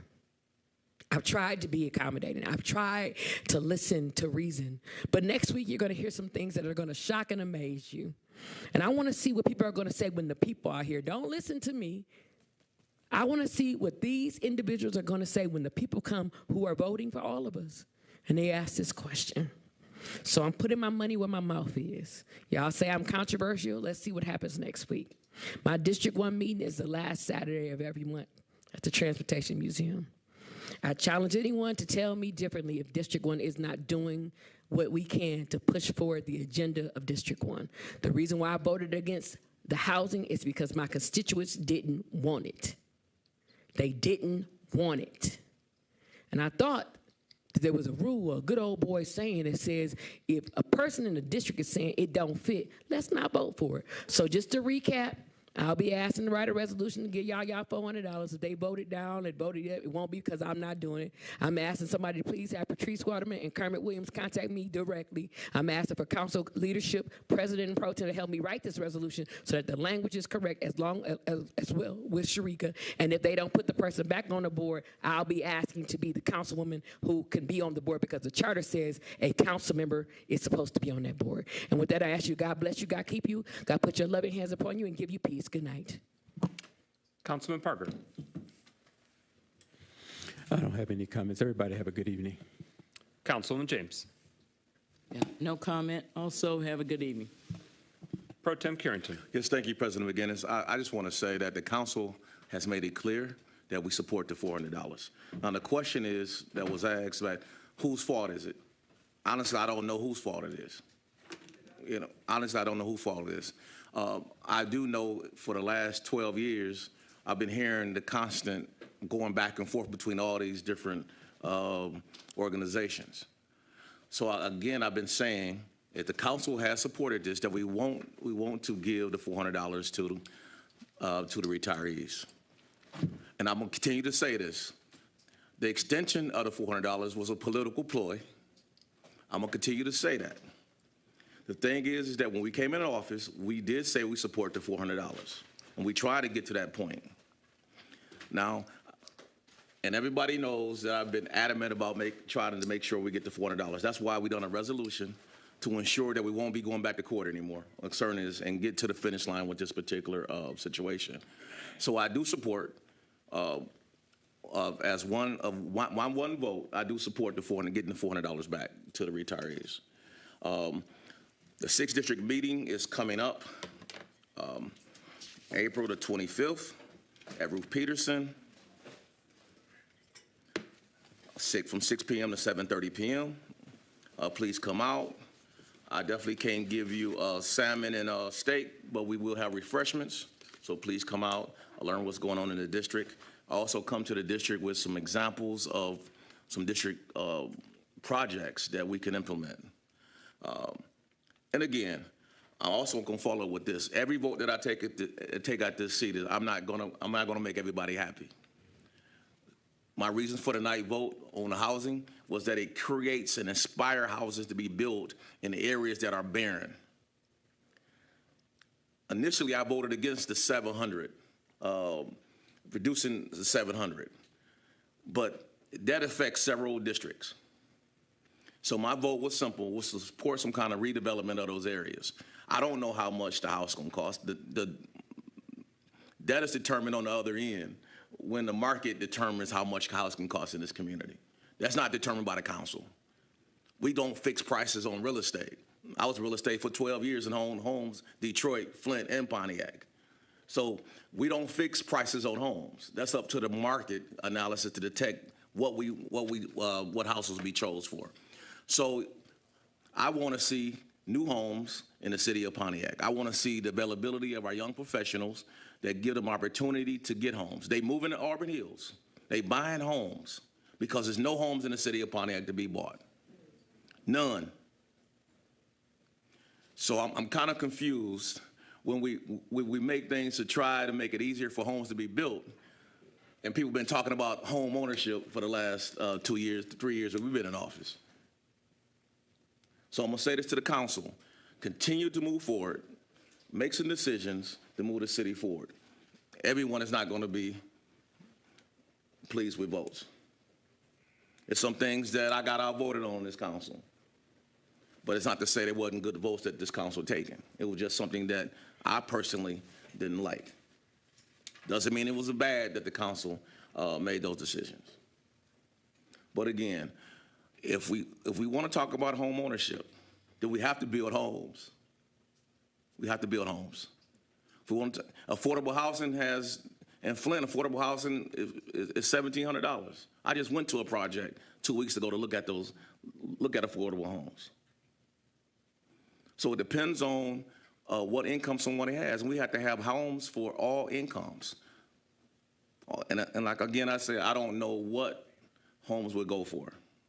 I don't have a magic wand to say, hey, it's gonna cost $100,000 to build a home. I don't know. I'm not a builder. But I do know that we need to make some efforts in getting homes built in this community. And I say that, and good night. Good evening, Mike McGinnis here for District 7. I want to thank the strong turnout that we had last night at the District 7 meeting at Prospect Church. Just really want to say thank you, because a lot of conversation about what the neighborhood needs are, and it makes what happens in Pontiac and the decision we're making even stronger. So for the sake of time, I'll leave it at that. Is there a motion to adjourn this evening's meeting? So moved. Support. It's been moved by Councilman Goodman, seconded by Councilman Rutherford, that we adjourn this evening's meeting.